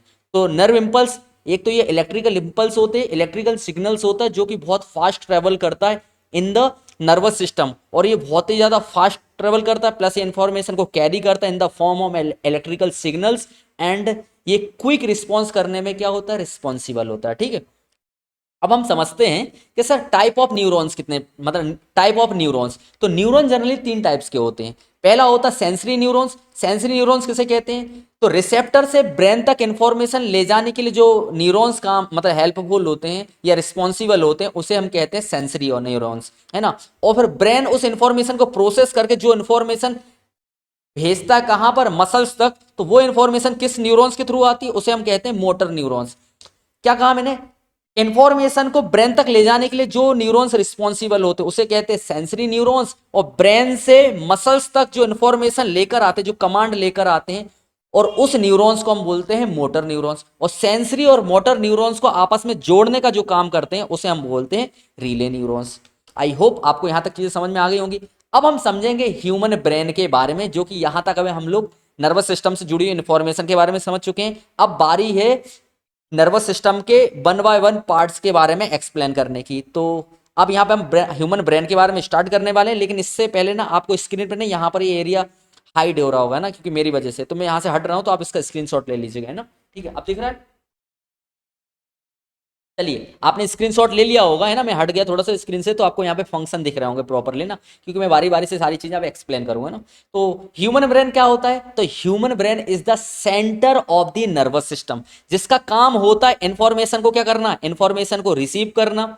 उस इंफॉर्मेशन को क्या करना? कहां से रिसीव करना? From the sensory organ. और उस इंफॉर्मेशन को प्रोसेस करना, नई कमांड जारी करना, और इस इंफॉर्मेशन कमांड को भेजना कहां पर? Different part of the body के डिफरेंट पार्ट तक उस कमांड को भेजना, है ना। अब इसके काम क्या होते हैं? जो अपन ने जनरली देखा है डेफिनेशन, वही पहला काम होता है control all activities of the body. Second, receive information from the sensory मतलब सेंसरी रिसेप्टर्स, है ना। सेकंड होता है control voluntary and involuntary action. Second, maintain body balance and posture control thinking memory all. मतलब अब हम समझने वाले हैं जनरली सारे फंक्शन बारी बारी समझने वाले हैं, एक एक चीजें समझेंगे। यहाँ पे तो शॉर्ट में दे रखा है, लेकिन हम सारे फंक्शन पढ़ने वाले हैं। लेकिन यहाँ पर एक बार चीज समझ लेते थोड़ा सा कि वॉलेंट्री और इनवॉलेंट्री क्या होता है। देखो, थोड़ी देर के लिए समझो, अभी हम इस पर काम करेंगे, लेकिन अभी समझ लो कि वॉलेंट्री एक्शन क्या होती? वो एक्शन जो हमारे कंट्रोल में होती, जिसको हम कंट्रोल करते, तो उस एक्शन को हम बोलते हैं वॉलेंट्री एक्शन। और जो हमारे कंट्रोल में नहीं होती उसे हम बोलते हैं इनवॉलेंट्री एक्शन। एग्जाम्पल, हम चल पा रहे हैं, बोल पा रहे हैं, सुन रहे हैं, देख रहे हैं, है ना, और हाथ पैर को हिला रहे हैं, मतलब कुछ भी हम कर रहे हैं मूवमेंट, तो ये हमारे कंट्रोल में है। दौड़ना, चलना फिरना, ये सब हमारे कंट्रोल में है। तो इन सभी एक्टिविटीज को हम बोलते हैं वॉलेंट्री एक्शन, है ना। क्या बोलते हैं इन एक्शन को, या इसको बोलते हैं वॉलेंट्री एक्शन। लेकिन सांस का चलना कंटिन्यूसली, ब्लड का सर्कुलेट होना, रेस्पिरेशन होना, हार्ट का पंप होना, ये क्या हमारे कंट्रोल में है? ये हमारे कंट्रोल में नहीं है। तो इसको अपन बोलते हैं इनवॉलेंट्री एक्शन। जो हमारे कंट्रोल में होते उसको हम बोलते हैं वॉलेंट्री एक्शन, जो हमारे कंट्रोल में नहीं होते उसको हम बोलते हैं इनवॉलेंट्री एक्शन। तो बेसिकली ब्रेन का काम ही ये होता है कि सारी एक्टिविटीज को कंट्रोल करना, इंफॉर्मेशन को रिसीव करना, उस इंफॉर्मेशन को प्रोसेस करके कमांड जारी करना, वॉलेंट्री और इनवॉलेंट्री एक्शन को रेगुलेट कराना, प्लस कंट्रोल करना thinking, memory, learning, intelligence, emotions, कई सारी चीज़ों को कंट्रोल करने का बेसिकली इसका क्या होता है, काम होता है। चलिए अब हम बात करते हैं ब्रेन के बारे में। तो अब आप समझें कि ब्रेन बेसिकली आपने देखा it is the central nervous, मतलब central of the nervous system, nervous system का ये सेंटर रहेगा। अब ये ब्रेन बेसिकली होता कहाँ है, तो आपको बता दूं कि ये हमारा जो हेड होता है ना, हेड के ऊपर आपको ये जो हड्डी दिख रही है ना, इसको बेसिकली बोलते हैं स्कल। क्या कहते हैं इसको? स्कल। मतलब ये पूरा ये जो हड्डी का जो ढांचा दिख रहा है, ये इस पूरा इसका स्कल कहलाता है ये अपने ना, स्कल, जिसको अपन बोलते हैं क्रेनियम। क्या कहते हैं? क्रेनियम। इस क्रेनियम के अंदर हमारा ब्रेन बेसिकली होता है। अब इस क्रेनियम हड्डी है। अब आप बताओ कि इस हड्डी के बीच में, यदि हड्डी के अंदर ब्रेन को हम रख देंगे, तो आपको पता है यदि जो जरा सा भी अगर शॉक लगता है, यदि हम कहीं पे हमारे सर घल जाता है या लग जाता है, तो आपको पता है ब्रेन यदि डायरेक्ट मतलब बॉन के कांटेक्ट में आएगा ना, तो ब्रेन बहुत सेंसिटिव होता है। ब्रेन को जरा से में इंजुरीज होगी और आपको पता है कि बहुत बड़ी इम्पैक्ट हो सकता है इससे, है ना, बॉडी पर। तो इस बीच ना कई सारी क्या होती, माइनिंग होती। क्या होती है? माइनिंग होती बेसिकली, मतलब three protective membrane covering the brain. इसके बीच में छोटी छोटी सी माइनिंग होती है, मतलब जिसके अंदर ना फ्लूइड भरा होता है, लिक्विड भरा होता है। इसके बीच में तो मैंने बोला ब्रेन, और जो ब्रेन को कवर करने के लिए, ब्रेन को प्रोटेक्ट करने के लिए जो ये हड्डी होती है जिसको हम क्रेनियम बोलते हैं, इसके बीच में एक लिक्विड भरा होता है, फ्लूइड भरा होता है, जिसका काम होता है ब्लड को, सॉरी, ब्रेन को छोटी मोटी यदि किसी प्रकार का यदि शॉक लगता है या किसी भी हमारा सर टकरा जाता है किसी चीज से, तो उस दौरान ब्रेन को किसी प्रकार की इंजुरीज ना हो, तो उस चीज को बचाने के लिए स्कल होता है। स्कल के बीच में एक गैप होती है जिसको माइनिंग बोल रहे हैं, और इसके अंदर लिक्विड भरा होता है जिसको अपन बोलते हैं सेरेब्रो स्पाइनल फ्लूइड। क्या कहते हैं इसको? सेरेब्रो स्पाइनल फ्लूइड, जिसका काम होता है ब्रेन को किसी भी हार्मफुल इंजुरीज से प्रोटेक्ट करना। ठीक ना? तो यहां तक आपको चीजें समझ में आ गई होंगी। अब हम समझते sir ji part of brain. Brain basically, brain के जनरली थ्री पार्ट्स होते हैं। क्या, कितने पार्ट होते हैं? थ्री पार्ट होते हैं। आपको ये दिख रहा होगा, ये दिख रहा होगा। तो एक होता है ये फोर ब्रेन, ये दिख रहा होगा आपको, यदि ये फोर ब्रेन होता है। दूसरा होता है मिड ब्रेन, और तीसरा ये जो पर्पल कलर का जो आपको दिख रहा है, इसको अपन बोलते हैं बेसिकली हिंड ब्रेन। कौन सा बोलते हैं? Hind brain. ये लिखा हुआ है फोर ब्रेन, मिड ब्रेन और हिंड ब्रेन। चलिए अब बारी बारी से हम समझते हैं। अब देखो, सबसे पहले मैं आपको बता दूं कि ये जो आपका ये जो ब्रेन का ये जो सबसे ऊपरी पार्ट होता है ना, ये जो पूरा पूरा ये जो आपका ये जो पूरा पार्ट दिख रहा है, इसको अपन बोलते हैं फोर ब्रेन। क्या बोलते हैं इसको? फोर ब्रेन बोलते हैं, है ना। और इस फोर ब्रेन के अंदर भी ना, फोर ब्रेन मेन पार्ट है, मतलब तीन टाइप्स के ब्रेन है, जिसमें सबसे पहला फोर ब्रेन होता है। अब ये फोर ब्रेन के अंदर भी कई सारे पार्ट होते हैं, जिसके अंदर फोर ब्रेन का सबसे इंपॉर्टेंट एक पार्ट होता है जिसको अपन बोलते हैं सेरेबेलम। इसका इंपॉर्टेंट एक पार्ट होता है जिसको क्या कहते हैं? सेरेबेलम। क्या कहते हैं इसको? सेरेबेलम। अब हमको ये समझना है कि सर ये फोर ब्रेन का काम क्या होता है। तो देखो, fore brain is the largest and the most developed part of the brain. Brain का सबसे डेवलप्ड पार्ट और सबसे बड़ा पार्ट होता है ब्रेन का, है ना, जिसका काम पता क्या होता है? इसका काम होता है रिसीव सेंसरी इन्फॉर्मेशन, जितनी भी इंफॉर्मेशन आती है उसको रिसीव करना। सोचने का काम होता है, इंटेलिजेंस का काम होता है, जो भी बुद्धिमत्ता होती है, जो हम दिमाग लगाते हैं, ये सब इसी का काम होता है। इसके अंदर मेमोरी होती है, लर्निंग, याद करना, डिसीजन मेकिंग करना, जो भी इमोशंस आते हैं, कंट्रोल, वॉलेंट्री एक्शन, सारे काम किसके होते हैं? फोर ब्रेन के। क्या क्या होता है? देखो, memory, learning, intelligence, thinking, information को रिसीव करना, इमोशंस, है ना, decision making power, control, voluntary action, सारी किसके द्वारा होती है? मतलब कंट्रोल, ये सारी एक्टिविटीज कंट्रोल होती हैं आपकी फोर ब्रेन के द्वारा, है ना। अब फोर ब्रेन के अंदर भी बेसिकली हमारा कौन सा होता है? सेरेबेलम, जो कि फोर ब्रेन, मतलब फोर ब्रेन का सबसे लार्जेस्ट पार्ट होता है। लिखा है it is the largest part of the fore brain. अब इसका काम क्या होता है? एक तो ये वॉलेंट्री एक्शन, मतलब देखो ओवरऑल हमने भी फोर ब्रेन के बारे में ही पढ़ा है। तो फोर ब्रेन के अंदर मौजूद जो सेरेबेलम होता है, ये भी वही एक्टिविटीज करता है, कंट्रोल करता है वॉलेंट्री मूवमेंट को, और जो भी इन्फॉर्मेशन आती है उसको इंटरप्रेट करता है, मतलब उसको प्रोसेस करने का काम होता है। और जो भी इन्फॉर्मेशन आई उसको स्टोर करना। आप कुछ भी याद करते हो, कुछ भी देखते हो, तो दिमाग में चीज़ें स्टोर हो जाती ना, दिमाग में याद रहती ना वो चीज़ें, तो वो कहाँ हो रही स्टोर? बेसिकली वो आपके सेरेबेलम के अंदर हो रही। और कंट्रोल स्पीच एंड इमोशंस, ये स्पीच और इमोशंस को भी क्या करता है? बेसिकली कंट्रोल करने का काम होता है। भाई छोटी छोटी चीज़ें हैं, एग्जाम में आपका 2-3 मार्क्स का क्वेश्चन आ जाता है कि एक्सप्लेन द सेरेबेलम। तो आप जनरली बता सकते हैं कि आपकी डेली लाइफ में आप जो भी एक्टिविटीज़ कर रहे हो ना, ये सारी इसके द्वारा एक्टिविटीज़ होती है आपके फोर ब्रेन के द्वारा। और फोर ब्रेन का कौन सा पार्ट होता है? फोर ब्रेन का सबसे लार्जेस्ट पार्ट जो होता है वो होता है आपका कौन सा? सेरेबेरम, सेरेब्रम, है ना। अब बात करते हैं मिड ब्रेन। अब मिड ब्रेन का काम क्या होता है? तो देखो ये जो आपको दिख रहा है ना, ये जो ग्रीन ग्रीन पार्ट जो दिख रहा है आपको, इस ग्रीन पार्ट को हम क्या बोलते हैं? इसी को बोलते हैं अपन मिड मिड ब्रेन बोलते हैं ना। चलिए, अब ये मिड ब्रेन का काम क्या होता है? तो इस मिड ब्रेन का काम होता है कंट्रोल करना है विजुअल और ऑडिटरी रिफ्लेक्स को। मतलब विजुअल करता, मतलब ये कंट्रोल करता है विजुअल, जो भी आप देखते हैं और जो भी आप सुनते हैं उस चीज को कंट्रोल करने का काम किसका होता है? मिड ब्रेन का काम होता है। और दूसरा काम होता है आइस के मूवमेंट को कंट्रोल करना। जो आंखों के मूवमेंट होता है, हम आंखों को इधर उधर घुमाते हैं, ये मूवमेंट जो कर पा रहे हैं, ये मूवमेंट भी मिड ब्रेन की वजह से ही होता है। और मिड ब्रेन का एक और काम होता है, इसका काम होता है कनेक्ट करना, फोर ब्रेन और हिंड ब्रेन को आपस में जोड़ के रखना। ये बेसिकली इसका क्या होता है? काम होता है। तो मिड ब्रेन का यही काम होता है कि विजुअल और ऑडिटरी रिफ्लेक्स को कंट्रोल करना, प्लस आइस मूवमेंट को कंट्रोल करना है, एंड फोर ब्रेन और हिंड ब्रेन को आपस में कनेक्ट करने का काम होता है। अब हम तीसरा बात करते हैं हिंड ब्रेन के बारे में। अब देखो हिंड ब्रेन जैसे जनरली जो होता है ना, ये जो आपको ये दिख रहा है ना, ये जो पर्पल कलर का, पर्पल, ग्रीन और ये तीसरा, ये तीनों पार्ट को मिलाकर हम बोलते हैं, हमारा ये क्या होता है? तीनों पार्ट को मिलाकर जनरली हम बोलते हैं क्या? Hind brain. क्या बोलते हैं इसको? हिंड ब्रेन बोलते हैं। अब ये तीन पार्ट अलग अलग होते हैं, जिसमें ये ऊपर वाला जो पर्पल वाला आपको जो हिस्सा दिख रहा है, इसको बोलते हैं सेरेबेलम। क्या बोलते हैं इसको? सेरेबेलम बोलते हैं। और ये आपको ये जो ग्रीन कलर का जो पार्ट दिख रहा है ना, ये पर्पल वाला जो है इसको बोलते हैं सेरेबेलम। ये ग्रीन कलर का जो पार्ट दिख रहा है इसको बोलते हैं पॉन्स। और इसके नीचे जो आपको दिख रहा है ये पिंक कलर का, इसको बोलते हैं मेड्यूला ओब्लांगेटा। क्या बोलते हैं इसको? मेड्यूला ओब्लांगेटा, है ना। अब समझते हैं एक एक करके इन तीनों चीजों को, है ना। हिंड ब्रेन बेसिकली 3 पार्ट्स होते हैं इसके अंदर, सेरेबेलम, पॉन्स और मेड्यूला ओब्लांगेटा, है ना।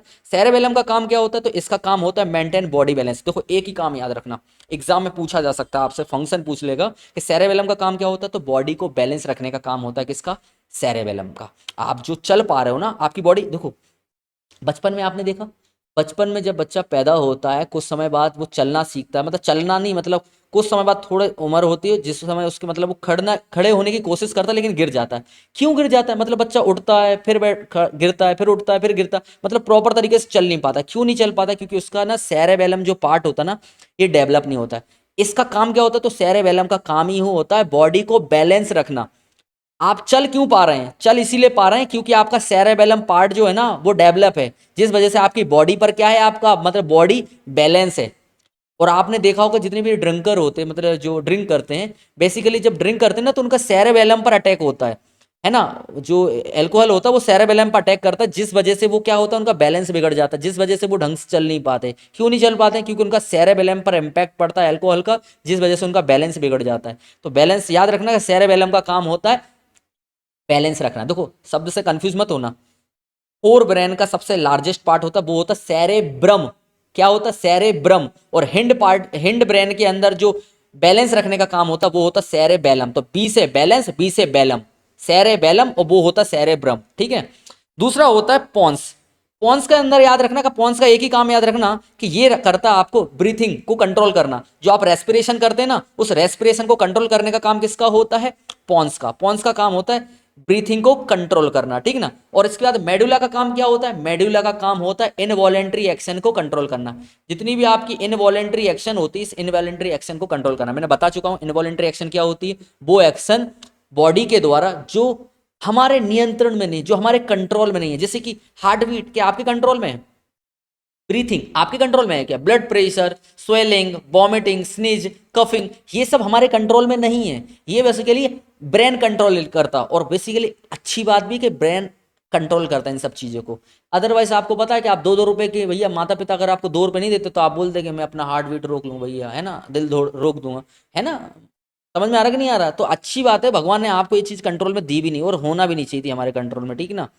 वरना छोटी छोटी बातों पे आप बोल देते भैया ब्लड का सर्कुलेशन रोक लूंगी मम्मी मेरी अगर डिमांड पूरी नहीं करे, पिताजी मेरी डिमांड पूरी नहीं करे। समझ में आ रहा है ना? तो अच्छी बात है भाई। तो आपको एक चीज याद रखना है कि मेडुला ऑब्लंगेटा का काम होता है ऑल इनवॉलेंटरी एक्शन को कंट्रोल करना, पॉन्स का काम होता है रेस्पिरेशन को कंट्रोल करना, मतलब जो ब्रीथ इन ब्रीथ आउट ले रहे हैं हम, जो एनर्जी बन रही है शरीर के अंदर, ऑक्सीजन आ रही है, CO2 जा रही है, प्लस एनर्जी का फॉर्मेशन जो रेस्पिरेशन हो रहा है, ब्रीथ इन ब्रीथ आउट हो रही है, इस पूरी चीज को कंट्रोल करने का काम होता है पॉन्स का। और इससे पहले हम लोग पढ़ चुके हैं किसके बारे में, हिंड ब्रेन का। तो हिंड ब्रेन का काम होता है बैलेंस, बॉडी के बैलेंस बनाए रखने का काम। तो ये जनरली आपके क्या होते हैं, ये आपका काम होता है ब्रेन का। तो ब्रेन के बारे में हमने समझा कि ब्रेन बेसिकली क्या होता है, सेंट्रल प्रोसेसिंग यूनिट होती है जिसका काम होता है कमांड जारी करना, है ना, प्लस ऑल एक्टिविटीज को कंट्रोल करना। प्लस इसके 3 पार्ट होते हैं, hind brain, fore brain, mid brain और हिंड ब्रेन। फोर ब्रेन का मेन काम होता है थिंकिंग, लर्निंग, इंटेलिजेंस, और मिड ब्रेन का काम होता है इन दोनों ब्रेन को कनेक्ट करना, है ना, प्लस विजुअल और ऑडिटरी रिफ्लेक्स को कंट्रोल करना, है ना, प्लस आई के मूवमेंट को कंट्रोल करना। और सेकंड होता है हिंड ब्रेन जिसके अंदर 3 पार्ट होते हैं, पॉन्स, मेडुला ऑब्लंगेटा और सेरेबेलम। सेरेबेलम का काम होता है बैलेंस रखना, पॉन्स का काम होता है रेस्पिरेशन को कंट्रोल करना, और मेडुला ऑब्लंगेटा का काम होता है ऑल इनवॉलेंटरी एक्शन को कंट्रोल करना। समझ में आ रहा है कि नहीं आ रहा? अब आ जाती है हम लोगों ने पहला नर्वस सिस्टम का, हमने पहला पार्ट कंप्लीट कर लिया है ब्रेन। अब हम समझेंगे स्पाइनल कॉर्ड को। तो अब स्पाइनल कॉर्ड की आप एक बार पहले स्क्रीनशॉट ले लें, जो कि दिख रही होगी यहाँ पर, है ना, ले लिया आपने स्क्रीनशॉट? ठीक है, वेरी गुड। अब हम समझते हैं किसके बारे में, स्पाइनल कॉर्ड के बारे में। तो स्पाइनल कॉर्ड क्या होती है, तो देखो स्पाइनल कॉर्ड बेसिकली कई सारी नर्व का क्या होता है, बंडल है। Basically it is the bundle of the, मतलब elongated, it is the form of cylindrical form of the nerves. क्या कहना चाह रहा हूं मैं, it is the cylindrical form of the nerves, है ना, which is elongated and protected in the better, मतलब वर्टेबल कॉलम, जिसको हम बेसिकली बोलते हैं बैकबोन। तो क्या कहा है कि जो ब्रेन से कनेक्टेड कई सारे नर्व का जो वंडल होता है, जो कि सिलेंड्रिकल फॉर्म्स में होता है, जो कि प्रोटेक्टेड होता है, मतलब जो कवर होता है कहां पर, मतलब ये बेसिकली रीढ़ की हड्डी के बीच में, जिसको अपन बोलते हैं मतलब वर्टेब्रल कॉलम्स बोलते हैं। अब देखो बहुत सारे लोगों को पता नहीं है, ये कई सारे लोगों को पता होता भी, कई सारे लोग बाय मिस्टेक चीजें, तो आप समझ लेना अच्छे से कि देखो स्पाइनल कॉर्ड क्या होता है, नर्व का, नर्व्स कई सारे, मतलब नर्व का ही, मतलब आप ये समझे कि ब्रेन से एक मेन केबल आई, मतलब एक मेन नर्व केबल आई है, जो कि कई सारे नर्व का क्या है, एक बंडल है, जो पूरी इंफॉर्मेशन, जो भी नर्व के थ्रू जो भी इंफॉर्मेशन आती है, उस इंफॉर्मेशन को ब्रेन तक भेजने का काम करता है, पहला काम। दूसरी बात, ये आपकी जो पीछे रीढ़ की हड्डी होती ना, उस रीढ़ की हड्डी के बीच से बीचों बीच होता है ये जो होती है ना स्पाइनल कॉर्ड, ये रीढ़ की हड्डी के बीचों बीच होती है ना। तो इस रीढ़ की हड्डी को अपन बोलते हैं, मतलब बैकबोन बोलते हैं ना। इसके अंदर इस रीढ़ की हड्डी से ये स्पाइनल कॉर्ड क्या होती है, प्रोटेक्ट होती है। और ये जो नर्व स्पाइनल कॉर्ड है, ये बेसिकली सेंट्रल नर्वस सिस्टम का क्या होता है, पार्ट होता है। अब आप यहीं पे थोड़ी सी समझ लें कि नर्वस सिस्टम को हम 2 कैटेगरी में डिवाइड करते हैं। पहला होता है सेंट्रल नर्वस सिस्टम और दूसरा होता है पेरीफेरल नर्वस सिस्टम। ठीक है, सेंट्रल नर्वस सिस्टम के अंदर आते हैं 2 चीजें, एक आता है ब्रेन और दूसरा आता है स्पाइनल कॉर्ड। और पेरीफेरल नर्वस सिस्टम के अंदर आती दो चीजें, एक होता है क्रेनियल नर्व और दूसरी होती है स्पाइनल नर्व। जो भी मैंने बता दिया है कि जो ब्रेन से निकलने वाली जो नर्व होती है उसको बोलते हैं क्रेनियल नर्व, और स्पाइनल कॉर्ड से निकलने वाली जो नर्व होती है उसको हम बोलते हैं स्पाइनल नर्व। तो सेंट्रल नर्वस सिस्टम का पार्ट होता है क्या, स्पाइनल कॉर्ड, जो कि एक लॉन्ग सिलेंड्रिकल बंडल होता है बेसिकली काय का, नर्व्स का है, जो कि ब्रेन तक इंफॉर्मेशन को ले जाने में क्या करता है, हेल्प करता है, मतलब ये पाथवे प्रोवाइड करता है। ठीक है, चलिए अब हम बात करते हैं फंक्शन ऑफ स्पाइनल कॉर्ड। तो स्पाइनल कॉर्ड का काम क्या होता है, तो स्पाइनल कॉर्ड का काम होता है पहला तो इंफॉर्मेशन को नर्व से ब्रेन तक ले जाने का, मतलब ये मेन पाथवे है ना। इसका काम क्या होता है, brain carry nerve impulse between the brain and the body, मतलब बॉडी से जो भी इंफॉर्मेशन आ रही ब्रेन तक, तो उस पाथवे प्रोवाइड कर रहा है, मतलब ये रास्ता दे रहा है इसके लिए ना, मेन पाथवे है ना। सेकंड इसका काम होता है कंट्रोल रिफ्लेक्स एक्शन। हाँ, अब यहाँ पर हम समझेंगे, एग्जाम में एक क्वेश्चन आता है व्हाट इज रिफ्लेक्स एक्शन, है ना। तो क्विक सडनली इमीडिएटली जो एक्शन होती है बॉडी के द्वारा, उस एक्शन को हम रिफ्लेक्स एक्शन बोलते हैं। अब होती क्या है समझेंगे अभी हम। Plus act as communication pathway, ये क्या करता है, मेन पाथवे है ना।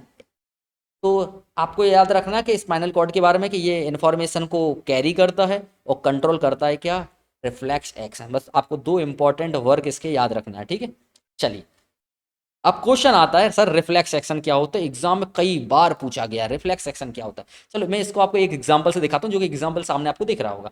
देखा, एक व्यक्ति ने क्या करा, एक हॉट ऑब्जेक्ट को क्या करा, जनरली टच करा। देखो ये हम मार्कर चेंज करूँ पहले मैं, एक हॉट ऑब्जेक्ट को उसने क्या करा, टच करा। इस हॉट ऑब्जेक्ट को मतलब है ना, एक हॉट पेन है बेसिकली ना, इसको जैसे टच करा ना तो उसने फटाक से जल्दी से इस हाथ को क्या कर लिया, पीछे खींच लिया। कभी कई बार ऐसा होता है ना कि मान लो भाई आपको नहीं पता है, जैसे प्रेस रखा है, प्रेस आयरन, आप गए आपको पता नहीं तो गलती से आपका हाथ टच हो गया आयरन से, हाथ टच होता का टच होते ही आप हाथ को क्या कर लेते हो, पीछे कर लेते हो।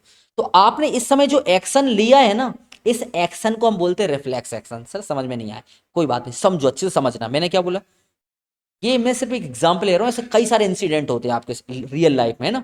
जैसे कांटे का लगना, जैसे ही आपको कांटा चुभता तो आप इंस्टेंटली अपने पैर को क्या कर लेते हो, पीछे लेते हो। उस समय आपने सोचा भी नहीं, आप सोच भी नहीं सकते, इतने कम सेकंड में आपने टच हुआ, कांटा अंदर गए ही तो है कि आपने पैर फटाक से ऊपर ले लिया। आप उस समय सोच भी नहीं पाए लेकिन आपने एक्शन ले लिया। तो सर जब ऐसा एक्शन जो सडनली क्विकली, मतलब सडनली क्विकली होने वाले एक्शन को अपन क्या बोलते हैं, रिफ्लेक्स एक्शन। क्या कह रहा हूं मैं कि रिफ्लेक्स एक्शन क्या है, रैपिड, ऑटोमेटिक, क्या कहा, एक सेकंड मार्कर चेंज करूं, rapid, automatic and involuntary response to a stimuli without conscious thinking. आप बिना सोचे समझे जो सडनली क्विकली और इमीडिएटली जो आप एक्शन लेते हैं ना, उस एक्शन को हम बोलते हैं रिफ्लेक्स एक्शन। क्या बोला कि सडनली क्विकली और इमीडिएट जो एक्शन लिया गया टू द ऑर्गेनिज्म, तो उस एक्शन को हम क्या बोलते हैं, रिफ्लेक्स एक्शन। सर ये रिफ्लेक्स एक्शन इतनी इमीडिएटली हो कैसे रहा है। अब आपको यहां पर एक चीज समझना पड़ेगा। देखो अभी हम लोगों ने थोड़ी देर पहले एक चीज समझी थी कि ये बेसिकली आपका क्या है, आओ उधर पहले स्पेस जगह पे देखते हैं, कहीं पे है क्या, आई थिंक, चलो यहीं पे देख, चलिए इसको समझते हैं यहां से। हाँ देखो ये है ब्रेन, ब्रेन से गई है स्पाइनल। आपको पता है ये स्पाइनल से जुड़े होते हैं आपके क्या, कई सारी नर्व्स होती हैं। आपको पता है ये हमारा हैंड है, हाथ है, हाथ ने क्या करा, इस हैंड ने किसी आयरन, मतलब गर्म, आपने आयरन तो जानते ही हैं, प्रेस को टच करा बेसिकली ना, मतलब मान लो कि आपका यहाँ पर ही बेसिकली हाथ था, यहाँ पर है ना हाथ, ये बॉडी है अरे यार कैसे समझाओ, ये तो डायग्राम खतरनाक से दिख रहा है। चलिए आइए यहीं पे यही डायग्राम दे तो रखा है, इसी से समझ लेते हैं ना। चलिए देखो ये हाथ है, हाथ ने किसी हॉट ऑब्जेक्ट को टच करा, तो हॉट ऑब्जेक्ट को जैसे टच करा ना, तो ये इन्फॉर्मेशन जो थी ना, वो कहाँ थ्रू, ये इसके थ्रू बेसिकली हैंड के थ्रू ये इन्फॉर्मेशन गई कहाँ पर, नर्व के थ्रू इन्फॉर्मेशन, न्यूरॉन मतलब इलेक्ट्रिकल इंपल्स के फॉर्म में इन्फॉर्मेशन गई कहाँ पर, नर्व के थ्रू गई गई गई गई वो कहाँ पर गई, सबसे पहले स्पाइनल कॉर्ड के अंदर इन्फॉर्मेशन गई। और ये इन्फॉर्मेशन स्पाइनल कॉर्ड से ही क्या हो गई, रिटर्न हो गई। स्पाइनल कॉर्ड से ये इन्फॉर्मेशन क्या हो गई, रिटर्न हो गई कि उस हाथ को क्या ले लो, पीछे ले लो। मतलब उसने बोला नहीं, बस आपने हाथ पीछे ले लिया। समझना ऐसे समझो, ऐसे नहीं समझ में आएगा, देखो आपको समझा रहा हूँ बहुत अच्छे से। आपने आयरन को टच करा, आपने जैसे आयरन को टच करा, आपने हाथ फटाक से पीछे ले लिया। तो सर ये अपने मन में अपने बिना सोचे, विदाउट कॉन्शियसनेस, ये हाथ पीछे हो कैसे गया। तो इस एक्शन को हमने बोला है कि क्विक, सडनली और इमीडिएटली एक्शन को हम लोगों ने बोला है रिफ्लेक्स एक्शन। लेकिन ये रिफ्लेक्स एक्शन इतनी फास्ट होती कैसे, ना तो नॉर्मल एक्शन के कंपैरिजन में जो नॉर्मल रिस्पॉन्स करता नर्वस सिस्टम, उसके कंपेयर में भी ये रिएक्शन और फास्ट होती है। तो ये कितने फास्ट क्यों हुआ, तो आपको पता है कि जैसे मैंने हॉट ऑब्जेक्ट को टच करा, तो इन्फॉर्मेशन मेरे हैंड के थ्रू कहाँ गई है कि ये न्यूरॉन से, मतलब यहाँ पे नर्व है, तो इन्फॉर्मेशन इलेक्ट्रिकल इंपल्स के फॉर्म में मेरे हैंड के थ्रू जिस भी रास्ते के थ्रू गई होगी कहाँ पर, स्पाइनल कॉर्ड में, क्योंकि इन्फॉर्मेशन मेन इन्फॉर्मेशन जो होती है स्पाइनल कॉर्ड के थ्रू ही जाती ब्रेन तक। तो इन्फॉर्मेशन पहले ब्रेन के पास, मतलब स्पाइनल कॉर्ड के पास गई, और स्पाइनल कॉर्ड ने वो इन्फॉर्मेशन को ब्रेन तक नहीं भेजा, वो इन्फॉर्मेशन ब्रेन के पास बाद में जाएगी, वो इन्फॉर्मेशन स्पाइनल कॉर्ड से ही रिटर्न आ गई। मतलब इस केस में हुआ ये, रिफ्लेक्स एक्शन के केस में जो रिस्पॉन्स जो ब्रेन को देना चाहिए, वो कमांड किसने दे दी, स्पाइनल कॉर्ड ने दे दी। इस वजह से ये जो एक्शन था ये बहुत ही ज्यादा क्या हो गया, फास्ट हो गया। मतलब पहले इंफॉर्मेशन स्पाइनल कॉर्ड के थ्रू ब्रेन जाएगी, लेकिन इस केस में ना इंफॉर्मेशन ब्रेन के पास नहीं गई, पहले इंफॉर्मेशन स्पाइनल कॉर्ड के पास गई, और स्पाइनल कॉर्ड ने ही वो रिस्पॉन्स दे दिया कि हाथ को पीछे कर लो। और वहां पर हाथ ने क्या कर लिया, हाथ को पीछे कर लिया विदाउट कॉन्शियसनेस, मतलब बिना सोचे समझे आपने हाथ को पीछे ले लिया। तो इस वजह से ये रिफ्लेक्स एक्शन फास्ट होने का कारण ये है कि इस केस में ना ब्रेन तक इंफॉर्मेशन नहीं जाती, ब्रेन से पहले स्पाइनल कॉर्ड ही रिस्पॉन्स कर लेता है। अब इसको आप एक एग्जाम्पल समझो, देखो एक कंपनी है, एक कंपनी में कंपनी का जो ओनर है, जो मालिक है ना, वो मान लो कि अमेरिका में रहता है, और उस कंपनी का ना एक मैनेजर है जो कंपनी को चला रहा है। मान लो वो कंपनी इंडिया में, तो इंडिया में वो कंपनी, उसका एक मैनेजर है, और उसका जो ओनर है वो कहाँ रहता है, अमेरिका में रहता है। अब आप समझो कि मान लो कंपनी में लग गई आग, तो कंपनी में आग लगेगी, तो बताओ कंपनी को बचाने के लिए सबसे पहले एक्शन कौन लेगा, मैनेजर। आप मुझे बताओ मैनेजर का क्या काम है कि पहले वो कंपनी में जो आग लगी पहले उस समस्या को सुलझाए, कि सेठ को फोन लगा के या ओनर को फोन लगा के बोले कि भाई साहब आप आओ, आप एक्शन दो मुझे कि मैं क्या करूं, उसके बाद में फिर मैं कोई मतलब एक्शन लूं। उसका कर्तव्य ये बनता है कि जो भी अगर आग लगी है तो सबसे पहले मैनेजर उसको अपने आगे पहले उस चीज को हैंडल कर ले, बाद में फिर वो इन्फॉर्मेशन कहाँ पास आउट करे, ओनर के पास में। सेम चीज यहां पर भी होती है कि हमारी बॉडी का जो ओनर है वो कौन है, ब्रेन है, मैनेजर कौन है, स्पाइनल कॉर्ड, और जो कंपनी है, कंपनी पूरी बॉडी है। अब बॉडी में यदि कोई हार्मफुल इंजुरीज होती है तो उस दौरान यदि कोई भी ऐसा कोई इंजुरीज या कोई इस प्रकार का स्टिमुला है जो बॉडी को हार्मफुल इंपैक्ट या हार्मफुल इफेक्ट पहुंचा सकता है, मतलब बॉडी आपकी बहुत डेंजरस इंजुरीज हो सकती है। अगर आपने किसी गर्म चीज को छुआ, अगर ज्यादा देर तक छू के रखा तो आपका हाथ का पकौड़ा बन जाएगा भाई। तो उस केस में क्या हुआ, स्पाइनल कॉर्ड ने एक्शन ले लिया कि हाथ को पीछे लो, ब्रेन तक नहीं इंफॉर्मेशन की, हाथ मतलब स्पाइनल कॉर्ड ने इंफॉर्मेशन को बोल मतलब कमांड जारी कर दी कि हाथ को पीछे लो। तो रिफ्लेक्स एक्शन के केस में होता क्या है कि it help to protect the body from the injuries, body harmful injuries से प्रोटेक्ट करने के लिए बेसिकली क्या होती है हमारी बॉडी के अंदर, रिफ्लेक्स एक्शन होता है। और इस रिफ्लेक्स एक्शन के समय कौन रिस्पॉन्स करता है, तो रिस्पॉन्स करता है बेसिकली कौन, स्पाइनल कॉर्ड करता है।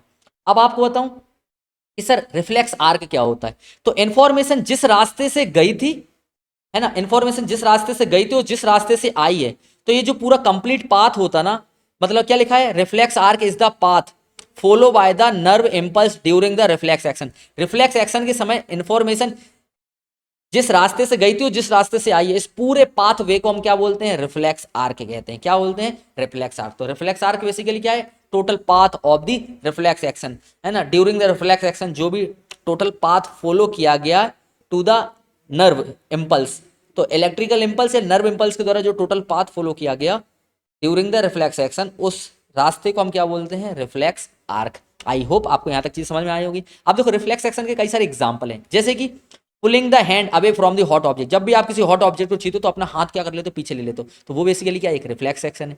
Blinking when the dust enter the eyes, आपने कई बार गाड़ी चलाते हुए देखा, गाड़ी चलाते हो और आपकी आंख ने देख भी नहीं पाया उस ऑब्जेक्ट को और आपकी आंख फटाक से बंद हो जाती है। कई बार हुआ ना, धूल का कण अंदर जाता है ना, तो ऐसा नहीं कि धूल का कण अंदर गया, आपको चोट पहुंची, फिर आपने सोचा कि आंख बंद करूं कि नहीं करूं, फिर आप नहीं नहीं भाई, देखा आंख ने तो देख ली ना उस चीज को, जैसे देखा आंख ने ब्लिंक कर लिया, उसको बंद कर लिया। स्नीज आना, छींक का आना, प्लस आपने कई बार देखा है कोई व्यक्ति अगर आपके पैर में या आपके नी में यदि थोड़ा सा हथौड़ा मारता है तो अपने पैर ऑटोमेटिक पीछे आ जाता है, पीछे ले लेते हैं हम। पीछे क्यों लेते हैं, रिफ्लेक्स एक्शन की वजह से, क्योंकि लगता है कि शायद हार्म ज्यादा चोट पहुंच सकती, कफिंग की वजह से। ये सब क्या है आपकी, रिफ्लेक्स एक्शन है। समझ में आया। अब हम बात करते हैं कैरेक्टरिस्टिक्स ऑफ रिफ्लेक्स एक्शन, ये एग्जाम में आती है, याद रख लेना ना। एक मतलब क्या क्या विशेषता है रिफ्लेक्स एक्शन की, तो रिफ्लेक्स एक्शन की सबसे खासियत है कि ये तो बहुत फास्ट होती है, ये ऑटोमेटिक होती है, और ये कैसी एक्शन होती है, इनवॉलेंट्री एक्शन, ये हमारे कंट्रोल में नहीं होती है। मैंने बोला ना वॉलेंट्री जो हमारे कंट्रोल में, इनवॉलेंट्री ये हमारे कंट्रोल में नहीं होती, इस वजह से ये इनवॉलेंट्री एक्शन होती है। कैसी एक्शन होती है, इनवॉलेंट्री एक्शन होती है। प्रोटेक्ट इन नेचर, इसका काम होता है प्रोटेक्ट करना, है ना, हार्मफुल इंजुरीज से प्रोटेक्ट करना। और कंट्रोल मेन, और ये कंट्रोल होती है किसके द्वारा, mainly by the spinal cord, spinal cord के द्वारा इसको क्या किया, ये क्या होती है, कंट्रोल होती है। समझ में आया। अब क्वेश्चन आता है कि why are reflex action fast, reflex action fast क्यों होती, क्योंकि इसको बेसिकली स्पाइनल कॉर्ड क्या करती है, कंट्रोल करती है। Brain is informed after the response, brain को इन्फॉर्मेशन कब दी जाती है, रिस्पॉन्स के बाद। स्पाइनल कॉर्ड पहले एक्ट ले लिया उसके बाद, तो आपने देखा होगा आपको कांटा लगा या कुछ भी चीज, अगर आपको कुछ मतलब आपको चोट लगी या आपको गर्म हॉट ऑब्जेक्ट को आपने टच करा, तो आप पहले हाथ पीछे कर दो, उसके थोड़े देर बाद आपको पता चलता है कि हाँ दर्द होना चालू हुआ या फोले आएंगे। तो ब्रेन बाद में, ब्रेन के पास इंफॉर्मेशन बाद में जाती है, इससे पहले रिस्पॉन्स कौन कर लेता है, स्पाइनल कॉर्ड। This save. अब ये क्यों करता है, रिफ्लेक्स एक्शन क्यों जरूरी है, ताकि समय बच जाए, ताकि हम जो सीरियस इंजरीज होने वाली, जो बड़ी घटना होने वाली, उस बड़ी घटना के समय टाइम बच जाए, ताकि जल्दी से हाथ पीछे हट जाए, ताकि टाइम कम टाइम में यदि प्रिवेंट हो जाएगा और कोई भी ऑर्गन्स, तो उससे क्या हो जाएगा, इंजरीज से हम बच सकते हैं। ठीक है, तो टाइम को सेव करने के लिए, सीरियस इंजरीज से प्रिवेंट करने के लिए बेसिकली क्या होता है, रिफ्लेक्स एक्शन रिस्पॉन्सिबल होता है। ठीक है, अब बात करते हैं कि वॉलेंट्री और इनवॉलेंट्री एक्शन में क्या अंतर होता है। तो आप देखो, ये पहले ये यहाँ से वो ले लो, आप क्या बोलते हैं इसकी, मैं हट जाता हूँ, इसकी स्क्रीनशॉट ले लें आप लोग, है ना, ये लो। चलिए, ले लिया होगा। हाँ, अब हम समझते हैं वॉलेंट्री एंड इनवॉलेंट्री एक्शन के बारे में। तो मैंने आपको पहले ही बता दिया कि वॉलेंट्री इनवॉलेंट्री एक्शन क्या होती है, अंडर द कॉन्शियस कंट्रोल। देखो, जो हमारे कंट्रोल में होती है, जिसको हम कंट्रोल कर सकते हैं, उसे हम बोलते हैं वॉलेंट्री एक्शन। और जो हमारे कंट्रोल में नहीं होती है, नॉट कॉन्शियस कंट्रोल, हमारे कंट्रोल में नहीं होती, उसे हम बोलते हैं involuntary action. Control by the fore brain. Voluntary action basically किसके किसके द्वारा कंट्रोल होती है, फोर ब्रेन के द्वारा। जबकि इनवॉलेंट्री एक्शन किसके द्वारा कंट्रोल होती है, तो हमने पढ़ा था स्पाइनल कॉर्ड के द्वारा। रिफ्लेक्स एक्शन वो भी एक कैसा है, एक इनवॉलेंट्री एक्शन है। प्लस मेड्यूला ओब्लंगेटा, पढ़ा है ना कि मेड्यूला ओब्लंगेटा के द्वारा इनवॉलेंट्री एक्शन होती, कंट्रोल, है ना। एग्जांपल जैसे लिखना, चलना, स्पीकिंग, बोलना, ये सब क्या होती है, वॉलेंट्री एक्शन। जैसे कि ब्रीथ, हार्ट बीट, डाइजेशन, ये सब क्या है, इनवॉलेंट्री एक्शन। क्लियर हुआ। हाँ, अब बात करते हैं difference between reflex action and voluntary action. अब आपको रिफ्लेक्स एक्शन और वॉलेंट्री एक्शन के बारे में डिफरेंस समझेंगे हमें ना। तो इसका भी आप स्क्रीनशॉट ले ले, मैं एक बार और हट जाता हूँ, ये लीजिए। चलिए, ले लिया आपने स्क्रीनशॉट। हाँ, अब हम समझते हैं difference between reflex action and voluntary action. तो देखो, रिफ्लेक्स एक्शन क्या होती है, रिफ्लेक्स एक्शन ये ऑटोमेटिक होती है, जबकि वॉलेंट्री एक्शन कैसी होती है, हमारे द्वारा, हमारे कंट्रोल में होती, कॉन्शियसनेस, चेतनात्मक रूप से हम इसको कंट्रोल करते हैं। रिफ्लेक्स एक्शन बहुत ही ज्यादा क्या होता है, वेरी फास्ट होता है, जबकि ये कंपेरेटिवली ये क्या होता है, स्लो होता है। Control mainly by the spinal cord. Reflex action किसके द्वारा कंट्रोल होता है, स्पाइनल कॉर्ड के द्वारा, जबकि ये कंट्रोल होता है फोर ब्रेन के द्वारा। ये प्रोटेक्टिव होता है, इसका काम ही होता है प्रोटेक्ट करना हार्मफुल डिसीज, मतलब हार्मफुल इंजुरीज से। जिस ये बेसिकली परफॉर्म्ड इंटेंसली, मतलब इसका काम मतलब एक इंटेंस होता है भाई। वॉलेंट्री एक्शन कब होती, जब हमारा किसी काम को करने का कोई एक इंटेंस छुपा हो, है ना। एक इंटेंस के लिए ही हम बेसिकली क्या करते हैं, वॉलेंट्री एक्शन करते हैं। मतलब आपको किसी जगह पे पहुंचना, तभी आप चलना चालू करोगे ना। तो कहीं कहीं जाना जरूरी नहीं तो आप नहीं चलोगे भाई। या आपको मतलब मूवी देखना है, तो आप क्यों देख रहे हैं, क्योंकि आपका इंटरेस्ट है, इस वजह से आप देख रहे हैं, मतलब आपके द्वारा एक वर्क हो रहा है, मतलब एक्टिविटी हो रही है कि, तो वो आपके द्वारा किया जाने वाला एक एक्शन है, तो उसमें पीछे एक इंटेंस छुपा हुआ है ना आपका। चलिए, अब हम बात करेंगे यहाँ पर पार्ट ऑफ नर्वस सिस्टम। तो नर्वस सिस्टम के हमने जनरली पार्ट पढ़ चुके थे कि नर्वस सिस्टम के कितने होते हैं। जनरली नर्वस सिस्टम को हम दो कैटेगरी में डिवाइड करते हैं। पहला होता है सेंट्रल नर्वस सिस्टम, दूसरा होता है peripheral nervous system. Central nervous system का कौन कौन पार्ट होता है, ब्रेन और स्पाइनल कॉर्ड। और ब्रेन से निकलने वाली जो नर्व होती है उसको हम बोलते हैं क्रेनियल नर्व, और स्पाइनल कॉर्ड से निकलने वाली जो नर्व होती है उसको बोलते हैं स्पाइनल नर्व। तो पेरिफेरल नर्वस सिस्टम के अंदर आते हैं दो, क्रेनियल नर्व और स्पाइनल नर्व, और सेंट्रल नर्वस सिस्टम के अंदर आते हैं ब्रेन और स्पाइनल कॉर्ड। ठीक है, और ये हम ऑलरेडी पढ़ चुके हैं। अब बात करते हैं फ्लो ऑफ इंफॉर्मेशन। अब इंफॉर्मेशन पूरे नर्वस सिस्टम के थ्रू किस प्रकार से फ्लो होती है। तो सबसे पहले स्टिमुलस, आपको पता है स्टिमुलस क्या होता है, एनवायरनमेंट में जो भी चेंज होगा उसकी वजह से बॉडी में क्या आ रहा है, एक रिस्पॉन्स पैदा हो रहेगा, है ना। तो सबसे पहले इन्फॉर्मेशन स्टिमुलस आता है, स्टिमुलस के अगेंस्ट रिसेप्टर जो होते हैं वो इन्फॉर्मेशन को गेन करते हैं, और फिर उस इन्फॉर्मेशन को सेंसरी न्यूरॉन्स के थ्रू ब्रेन तक भेजते हैं, मतलब ब्रेन तक आता है, ब्रेन के थ्रू फिर ब्रेन में क्या होता है, एक रिस्पॉन्स पैदा होता है, और वो इन्फॉर्मेशन मोटर न्यूरॉन्स के थ्रू मसल्स तक भेजी जाती है, और फिर मसल्स क्या लेती है, एक एक्शन ले लेती है, एक इफेक्ट लेती है, और फिर आपका क्या होता है, एक रिस्पॉन्स क्रिएट होता है। क्लियर हो रहा कि नहीं हो रहा। तो ये बेसिकली फ्लो है क्या, फ्लो ऑफ इंफॉर्मेशन। समझ में आया कि नहीं आया आपको। चलिए, अब ये basically function of nervous system ये दे रखा है, जैसे सेंसरी फंक्शन ये हम ऑलरेडी पढ़ चुके हैं। ठीक है, ये दोबारा से डाल दिया गया पीपीटी के अंदर। ओके क्लास, तो अब हम समझेंगे कोऑर्डिनेशन इन प्लांट। ओवरऑल यहां तक हम लोग पढ़कर आ गए, अभी तक कहां तक, ह्यूमन नर्वस सिस्टम के बारे में ओवरऑल हम लोग सब कुछ पढ़ चुके हैं। अब हम जानेंगे कि प्लांट एक्चुअली में स्टिमुलाई के अगेंस्ट किस प्रकार से रिस्पॉन्स करते हैं। ठीक है, तो सबसे पहले आप ये समझ लें कि देखो, प्लांट मूवमेंट नहीं करता, प्लांट मूवमेंट नहीं कर सकता है। मूवमेंट से मतलब इन द सेंस प्लांट के हाथ पैर तो होते नहीं कि वो चल सके, एक ही जगह पर क्या होता है, फिक्स होता हैगा। तो बेसिकली प्लांट मूवमेंट नहीं करता, जिस वजह से प्लांट के अंदर नर्वस सिस्टम मौजूद नहीं होता है। तो सर प्लांट स्टिमुलाई के अगेंस्ट, एनवायरनमेंट में होने वाले चेंज के अगेंस्ट किस प्रकार से रिस्पॉन्स करता है? तो प्लांट बेसिकली रिस्पॉन्स करता है with the help of plant hormones. तो चलिए अब हम समझेंगे प्लांट हार्मोन्स की क्या होते हैं ना। तो आपने देखा होगा कि हाउ डू प्लांट रिस्पॉन्ड, तो प्लांट कैसे रिस्पॉन्ड करते हैं अगेंस्ट स्टिमुलाई? तो बेसिकली ये रिस्पॉन्स करते हैं with the help of plant hormones, plus ये अपनी स्टिमुलाई के अगेंस्ट अपनी मतलब जो ग्रोथ होती है उस ग्रोथ की रेट को क्या करते हैं, चेंज करते हैं, प्लस वो अपनी डायरेक्शन मतलब स्टिमुलाई की डायरेक्शन के अगेंस्ट ही अपनी क्या करते हैं, अपने आप को ग्रोथ करते हैं बेसिकली ना। जैसे कि आप एग्जांपल देख रहे हैं, जैसे कि सनलाइट, सन यहाँ पर है तो प्लांट ने अपनी ग्रोथ की डायरेक्शन को क्या कर लिया, इस डायरेक्शन में बढ़ा दिया है, ठीक है। प्लस प्लांट की जो ग्रोथ है, प्लांट की जो ग्रोथ रेट है बेसिकली वो किस पर डिसाइड हो रही है, स्टिमुलाई के हिसाब से डिसाइड हो रहा है कि उसको स्टिमुलाई यदि मिल रहा है एनवायरनमेंट में जो चेंज हो रहा है तो उस यहाँ पर वो अपनी उसकी ग्रोथ इफेक्ट हो रही है, उसकी डायरेक्शन, ग्रोथ की डायरेक्शन इफेक्ट हो रही है, पर स्टिमुलाई के हिसाब से बिहाफ पर ही प्लांट हार्मोन्स रिलीज हो रहे हैं। तो ओवरऑल अगर हम बात करें तो प्लांट बेसिकली एनवायरनमेंट में होने वाले चेंजेस जिसको हम बोलते हैं स्टिमुलाई, तो स्टिमुलाई के अगेंस्ट ये किस प्रकार से रिस्पॉन्स करते हैं? तो एक तो ये अपनी डायरेक्शन को चेंज कर देते हैं, प्लस अपनी डायरेक्शन स्टिमुलाई की डायरेक्शन में ग्रोथ कराते हैं, प्लस प्लांट हार्मोन्स की हेल्प से ये क्या करते हैं, रिस्पॉन्स करते हैं। चलिए अब हम समझेंगे वन बाय वन कि प्लांट हार्मोन्स की हेल्प से किस प्रकार समझते हो प्लांट के अंदर कौन कौन से हार्मोन्स होते हैं। बेसिकली आपको यहाँ पर एग्जाम में आते हैं हर साल प्लांट हार्मोन्स के बारे में, जहां पर आपको उनके फंक्शन के बारे में बताना पड़ता है, प्लस आपसे 2 नंबर में डेफिनेशन पूछ सकता है कि व्हाट इज प्लांट हार्मोन्स। तब आप सिंपल सा वर्ड में समझ लें कि हार्मोन्स होता क्या है।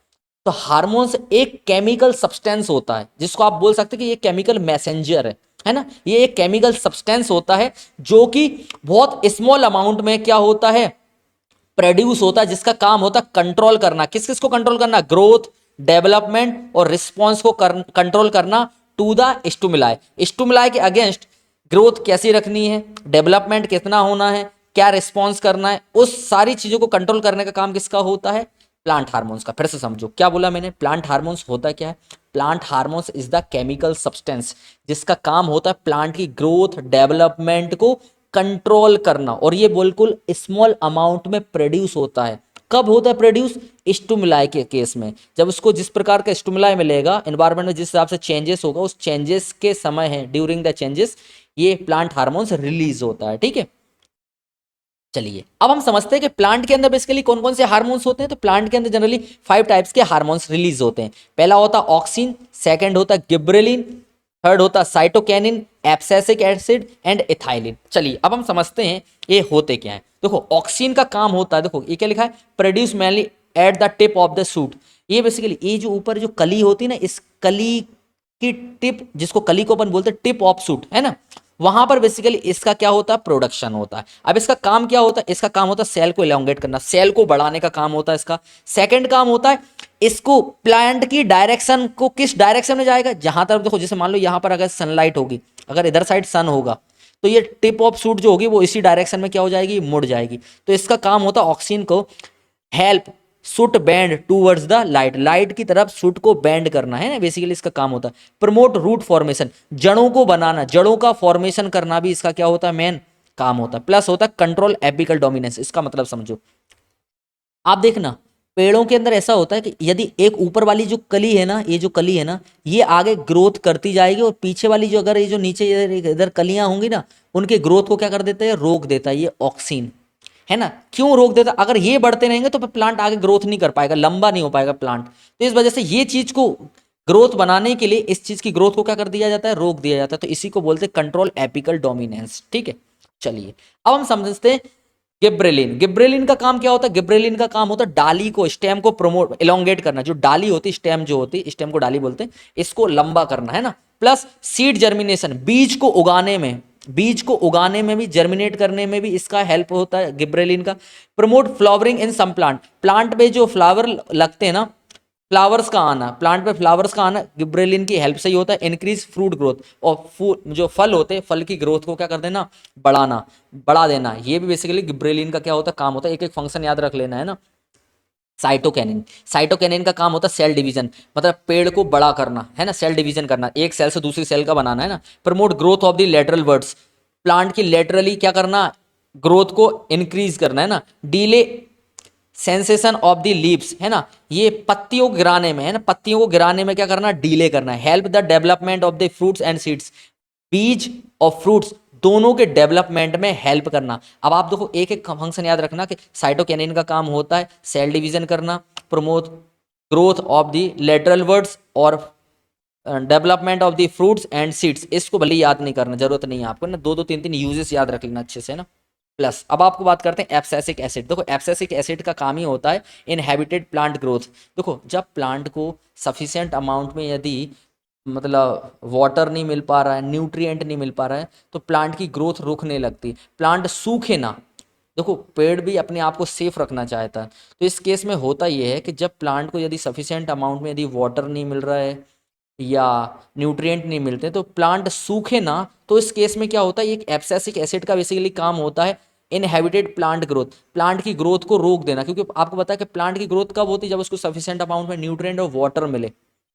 यदि नहीं मिल रहा तो ये एब्सिसिक एसिड निकलती है जिसका काम होता है प्लांट की ग्रोथ को रोक देना, प्लस जो पत्तियां हैं इन पत्तियों को फाल करा देना, गिरा देना, प्लस जो फल है, अब फल की ग्रोथ को कैसे रोका जाएगा, फल को पका दो, फल पक जाएगा तो उसकी ग्रोथ क्या हो जाएगी, ओवरऑल रुक जाएगी। और प्लस ये स्टोमेटा को क्या कर देते, पत्तियों को पका देते, मतलब पत्तियां पक जाती हैं, जाके पत्तियां गिर जाए, है ना। सेकंड इसका काम होता है स्टोमेटा को क्लोज कर देना। आपको पता है स्टोमेटा क्या होता है, मतलब ये लीफ जो होती, पत्ती होती, पत्ती के ऊपर जो टिनी पोर्स अवेलेबल होते हैं, मतलब टिनी pores present on the leaf, है ना, जिसका काम होता है फोटोसिंथेसिस कराना। तो इस फोटोसिंथेसिस कराने वाले इस स्टोमेटा को क्या कर देता है, क्लोज कर देता है। अब क्लोज क्यों कर देते हैं, ताकि वाटर मतलब इवोपरेट ना हो, वाटर बाहर ना निकले प्लांट से ना। तो इस केस में स्टोमेटा को भी क्या कर देता है, क्लोज करा देना। तो ओवरऑल प्लांट की ग्रोथ को रोकने के लिए एब्सिसिक एसिड रिस्पॉन्सिबल होते हैं। अब बात करते हैं इथाइलिन। इथाइलिन का काम ही होता है फ्रूट को पकाना, पत्तियों को कलर चेंज कर देना, फ्लावर्स को उगाना, ये सब बेसिकली काम होता है क्या, फ्लावरिंग को प्रमोट करना, लीफ और फ्रूट्स को फाल करा देना, है ना, और रिपनिंग फ्रूट्स का पकना, ये बेसिकली किसकी हेल्प से होता है, इथाइलिन की हेल्प से होता है। तो ये ओवरऑल हमने देखे कि प्लांट के अंदर इतने सारे क्या होते हैं, हार्मोन्स होते हैं, जिनका बेसिकली एक एक स्पेसिफिक फंक्शन होता है। आप सबका एक एक स्पेसिफिक फंक्शन अच्छे से याद कर लेना। समझ में आया कि नहीं आया, आई होप आपको यहाँ तक सारी चीज़ें अच्छे से क्लियर हुई होंगी। अब हम समझते हैं प्लांट के मूवमेंट के बारे में। देखो प्लांट मूवमेंट कैसे करता है, मतलब प्लांट की ग्रोथ कैसे बढ़ती है। देखो प्लांट चल तो सकता नहीं, तो प्लांट कैसे मूवमेंट दिखाता है, ग्रोथ बढ़ाकर। तो प्लांट जो होता है ना, स्टिमुलाई के अगेंस्ट ग्रोथ कैसे करता है, दो तरह की ग्रोथ दिखाता है। एक तो direction depend on the direction of the stimuli, मतलब स्टिमुलाई जिस डायरेक्शन में होगा उसी डायरेक्शन में प्लांट की क्या होगी, ग्रोथ होगी। एक तो इस तरीके से मूवमेंट दिखाता है।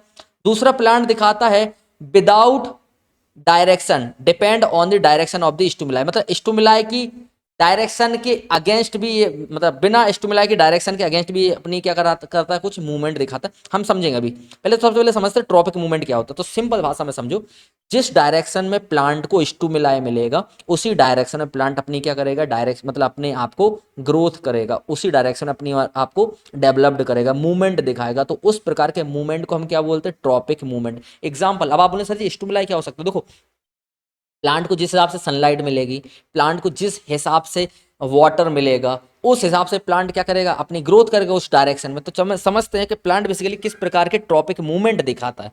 तो प्लांट जनरली मतलब 5 टाइप्स के आई थिंक मूवमेंट दिखाता है, जिसमें सबसे पहले आता है फोटोट्रॉपिज्म। फोटोट्रॉपिज्म का मतलब होता है कि प्लांट की डायरेक्शन मतलब प्लांट उस डायरेक्शन में ग्रोथ करेगा जिस डायरेक्शन में उसको वहां से क्या मिलेगी, सनलाइट मिलेगी। अब देखो प्लांट इस डायरेक्शन में सनलाइट मिल रही है, जिस वजह से प्लांट इसी डायरेक्शन में क्या कर रहा है, ग्रोथ कर रहा है। समझ में आ रहा है कि नहीं आ रही है आपको। तो इसको अपन बोलते हैं फोटोट्रॉपिज्म। क्लियर हो रहा है। सेकंड समझते हैं, सेकंड जियोट्रॉपिज्म। जियोट्रॉपिज्म का मतलब होता है कि यदि प्लांट को यहां पर स्टिमुलाई मिल रहा है, मतलब यहां पर वाटर मिल रहा है, सॉरी यहां प्लांट को क्या मिल रहा है, इस केस में सेकंड जियोट्रॉपिज्म। प्लांट जो होता है ना, क्या लिखा हुआ है, root grow downwards positive geotropism, shoot grow upward away from the gravity negative geotropism. अब देखो प्लांट की ग्रोथ भी पता है, एक तो ग्रेविटी पर भी डिपेंड करती है कि प्लांट के ऊपर ग्रेविटी कितनी डिपेंड कर रही है। अब देखो जड़ें जो होंगी वो जड़ें ग्रेविटी की वजह से प्लांट के ऊपर, देखो यहाँ जड़ों पर ग्रेविटी अगर पड़ रही तो ये कहाँ करेगा, नीचे की ओर ग्रोथ करेगा। यहाँ पर ग्रेविटी थोड़ी सी कम है, इस वजह से ये प्लांट ना ऊपर की ओर भी मूवमेंट करता है और नीचे की ओर भी मूवमेंट करता है। तो जब प्लांट मतलब अपर साइड डाउन साइड दोनों साइड क्या करता है, मूवमेंट करता है, तो उसको अपन बेसिकली बोलते हैं जियोट्रॉपिज्म मूवमेंट, है ना। और यदि रूट ग्रो डाउनवर्ड यदि जड़ें नीचे की तरफ ग्रो करती तो उसको अपन बोलते हैं पॉजिटिव जियोट्रॉपिज्म। और सूट ग्रो अपवर्ड, यदि जो पत्तियां होती हैं यदि ऊपर की साइड ग्रो करती हैं तो इसको अपन बोलते हैं नेगेटिव जियोट्रॉपिज्म। जियोट्रॉपिज्म कुल मिला के मतलब कि ग्रेविटी के अगेंस्ट प्लांट का ग्रो होना, ग्रेविटी के अगेंस्ट प्लांट का ग्रो करना, वो बेसिकली कहलाता है जियोट्रॉपिज्म, है ना।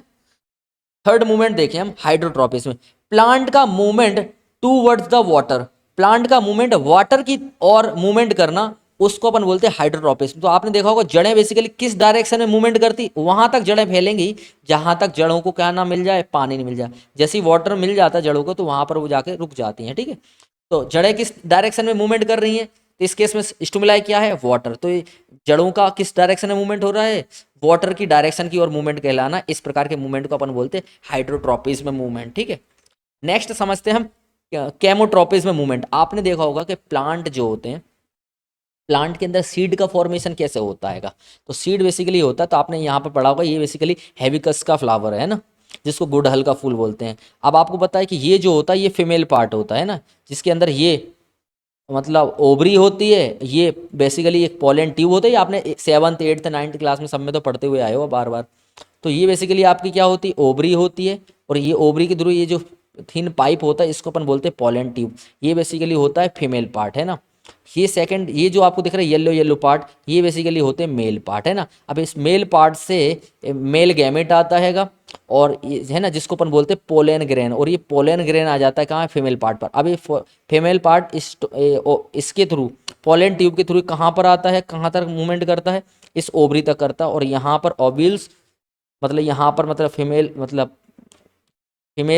फीमेल सेल और मेल सेल आपस में जर्मिनेट होकर ना एक न्यू सेल बनाते हैं, ओव्यूल्स का फॉर्मेशन करते हैं। तो यहाँ पर ये दिखा रहा है कि केमोट्रोपिज्म का मतलब क्या होता है, the pollen tube grow towards the ovule due to the chemical substance release by the ovule.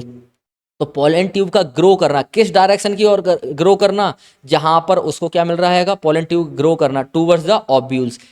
तो पोलन ट्यूब का किस तरह ग्रो करना, तो देखो पोलन ट्यूब वहां तक ग्रो होगा जहां तक उसको क्या ना मिल जाए, उसको ओव्यूल्स ना मिल जाए। तो देखो ये पोलन ट्यूब ग्रो कर रही है इधर से, ये जो आपको जो सेल दिख रही है यहाँ से पोलन ट्यूब ग्रो कर रहा है, वो ग्रो का किस डायरेक्शन में कर रहा है, ओव्यूल्स की डायरेक्शन की ओर ग्रो करना। तो जब पोलन ग्रेन का ओव्यूल्स की डायरेक्शन की तरफ ग्रो करना पोलन ट्यूब का, तो इस प्रकार के ग्रोथ को, इस प्रकार के मूवमेंट को अपन बोलते हैं केमोट्रोपिज्म। क्या कहते हैं इसको, केमोट्रोपिज्म। एग्जाम्पल याद रखना अच्छे से ना। अब आपने देखा होगा प्लांट कई बार ना ऐसे लिपट जाते किसी भी पर्टिकुलर ऑब्जेक्ट से ना, कई बार देखा होगा आप लोगों ने। तो इस प्रकार का ये जो मूवमेंट होता है इसको बोलते हैं थिग्मोट्रोपिज्म, है ना। यहाँ पे लिखा है टेंड्रिल, ये बेसिकली टेंड्रिल कहलाता है ना। तो ये टेंड्रिल ऑफ द पी, मटर का जो मतलब ये मटर का ये जो पौधा होता है ना, इसका जो टेंड्रिल्स होता है, या ग्रेप्स आपने देखो होंगे अंगूर के जो प्लांट होते हैं, वो बेसिकली कोयल हो जाए अराउंड द सपोर्ट, किसी भी सपोर्ट, कोई भी अगर आपने सपोर्ट दे दिया ऑब्जेक्ट का, तो उसी के अपोजिट ये मतलब उसी के ऊपर ये लिपटते हुए आगे की ओर ग्रो करते चले जाएंगे। तो इस प्रकार के ग्रोथ को अपन क्या बोलते हैं, इस प्रकार के मूवमेंट को बोलते हैं थिग्मोट्रोपिज्म मूवमेंट। क्लियर हुआ, चलो। तो ये बेसिकली हमारा यहाँ तक क्या था, तो ये आपका था कितने टाइप का मूवमेंट, तो ये हम लोगों ने यहाँ पर देखा ये टाइप ऑफ ट्रॉपिक मूवमेंट। तो टाइप ऑफ ट्रॉपिक मूवमेंट के अंदर अपन लोगों ने जनरली 5 टाइप्स के क्या देखे, ये मूवमेंट देखे। क्लियर हुआ आपको, चलिए अब हम समझते हैं यहाँ पर नेस्टिक मूवमेंट। नेस्टिक मूवमेंट क्या होता है, जहां पर प्लांट का जो मूवमेंट होता है ना, वो स्टिमुलाई की डायरेक्शन पे डिपेंड नहीं करता। तो इस प्रकार के मूवमेंट को बोलते हैं नेस्टिक मूवमेंट। आप लोगों ने देखा एक छुई मुई का पेड़, जहां पे प्लांट को यदि अपन छू लेते हैं ना, तो प्लांट अपना क्या कर लेता है, अपने आप को ऐसे पूरा मुरझा लेता है। तो अब ये जो मूवमेंट हो रहा है ये बेसिकली मुझे तो ये डायरेक्शन पे डिपेंड तो ना कर रहा है कि मैंने स्टिमुलाई मतलब मैं स्टिमुलाई हूँ, मैंने प्लांट को टच करा तो प्लांट ने रिस्पॉन्ड करा और उसने ऐसा कर दिया। तो यहाँ पे मूवमेंट नहीं हो रहा है, ये जनरली विदाउट डायरेक्शन मूवमेंट है, मतलब without direction of the stimuli ये मूवमेंट नहीं हो रहा है, बस सडनली ये मूवमेंट हो रहा है ना। तो इस प्रकार के मूवमेंट को अपन नेस्टिक मूवमेंट बोलते हैं। तो क्या लिखा हुआ, nastic movement is a non directional movement in the response to the stimuli, मतलब स्टिमुलाई के अगेंस्ट जो रिस्पॉन्स होता है जब नॉन डायरेक्शनल होता है, तो इस प्रकार के मूवमेंट को अपन क्या बोलते हैं, नेस्टिक मूवमेंट कहते हैं। बस आपको इतनी डेफिनेशन याद रखनी है, और चाहो तो एक आध एग्जाम्पल याद रख लेना, ठीक है ना। चलिए अब हम बात करेंगे दोनों में अंतर, डिफरेंस बिटवीन द ट्रॉपिक और नेस्टिक मूवमेंट। आप चाहें तो यहाँ पर क्या ले लें, फोटो ले लें, तो मैं हट जाता हूँ,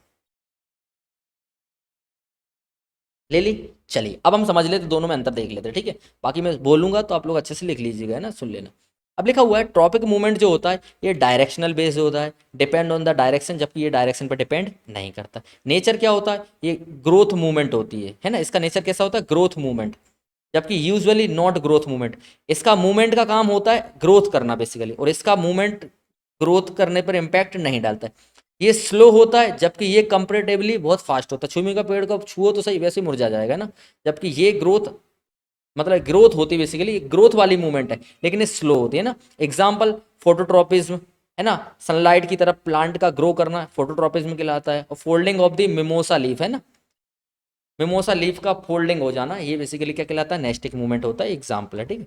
चलिए हाँ, अब बेसिकली यहाँ तक हम लोग जो इससे पहले यहाँ तक अब हम पढ़ चुके हैं, ये बेसिकली हम लोगों ने यहाँ पर समझा कि प्लांट किस प्रकार से स्टिमुलाई के अगेंस्ट रिस्पॉन्स करते हैं। तो आपने देखा कि प्लांट जो होता है ना, प्लांट स्टिमुलाई के against only with the help of hormones, plant hormones की हेल्प से ही रिस्पॉन्ड करते हैं। मतलब प्लांट के अंदर ओनली केवल एंडोक्राइन सिस्टम अवेलेबल होता है, इनके अंदर नर्वस सिस्टम अवेलेबल नहीं होता है। और प्लांट कितने प्रकार के हार्मोन्स रिलीज करता है, तो 5 टाइप्स के हार्मोन्स रिलीज करता है, जिसमें ऑक्सिन होता है, जिब्रेलिन होता है, एथाइलिन होता है, साइटोकिनिन होता है ना, ये 5 टाइप्स के लगभग हार्मोन्स होते हैं। प्लांट स्टिमुलाई के अगेंस्ट प्लांट क्या करता है, मूवमेंट दिखाता है। किस प्रकार से मूवमेंट दिखाता है, 5 टाइप्स, मतलब 4-5 टाइप की मूवमेंट होता है, जिसको फोटोट्रोपिज्म, जियोट्रोपिज्म, हाइड्रोट्रोपिज्म, है ना, थिग्मोट्रोपिज्म, इस प्रकार के मूवमेंट दिखाता है, जहां पे प्लांट स्टिमुलाई की और अपनी ओर को क्या करता है, ग्रोथ कराता है। दूसरा होता है जो नॉन डायरेक्शनल ग्रोथ होती है स्टिमुलाई के अगेंस्ट, जिसको अपन बोलते हैं नेस्टिक मूवमेंट। तो ये ओवरऑल थोड़ा बहुत अपने प्लांट के बारे में समझा। अब बारी है सबसे इंपॉर्टेंट टॉपिक, जिसको हम बोलते हैं endocrine system of the human being. अब हमको ह्यूमन बींग की एंडोक्राइन सिस्टम के बारे में पढ़ना। आप सबसे पहले एक बार इसको देख लें ना कि ह्यूमन के अंदर एंडोक्राइन सिस्टम, अभी हम समझ रहे हैं, पहले आप इस फिगर को देख लो एक बार अच्छे से, देखें।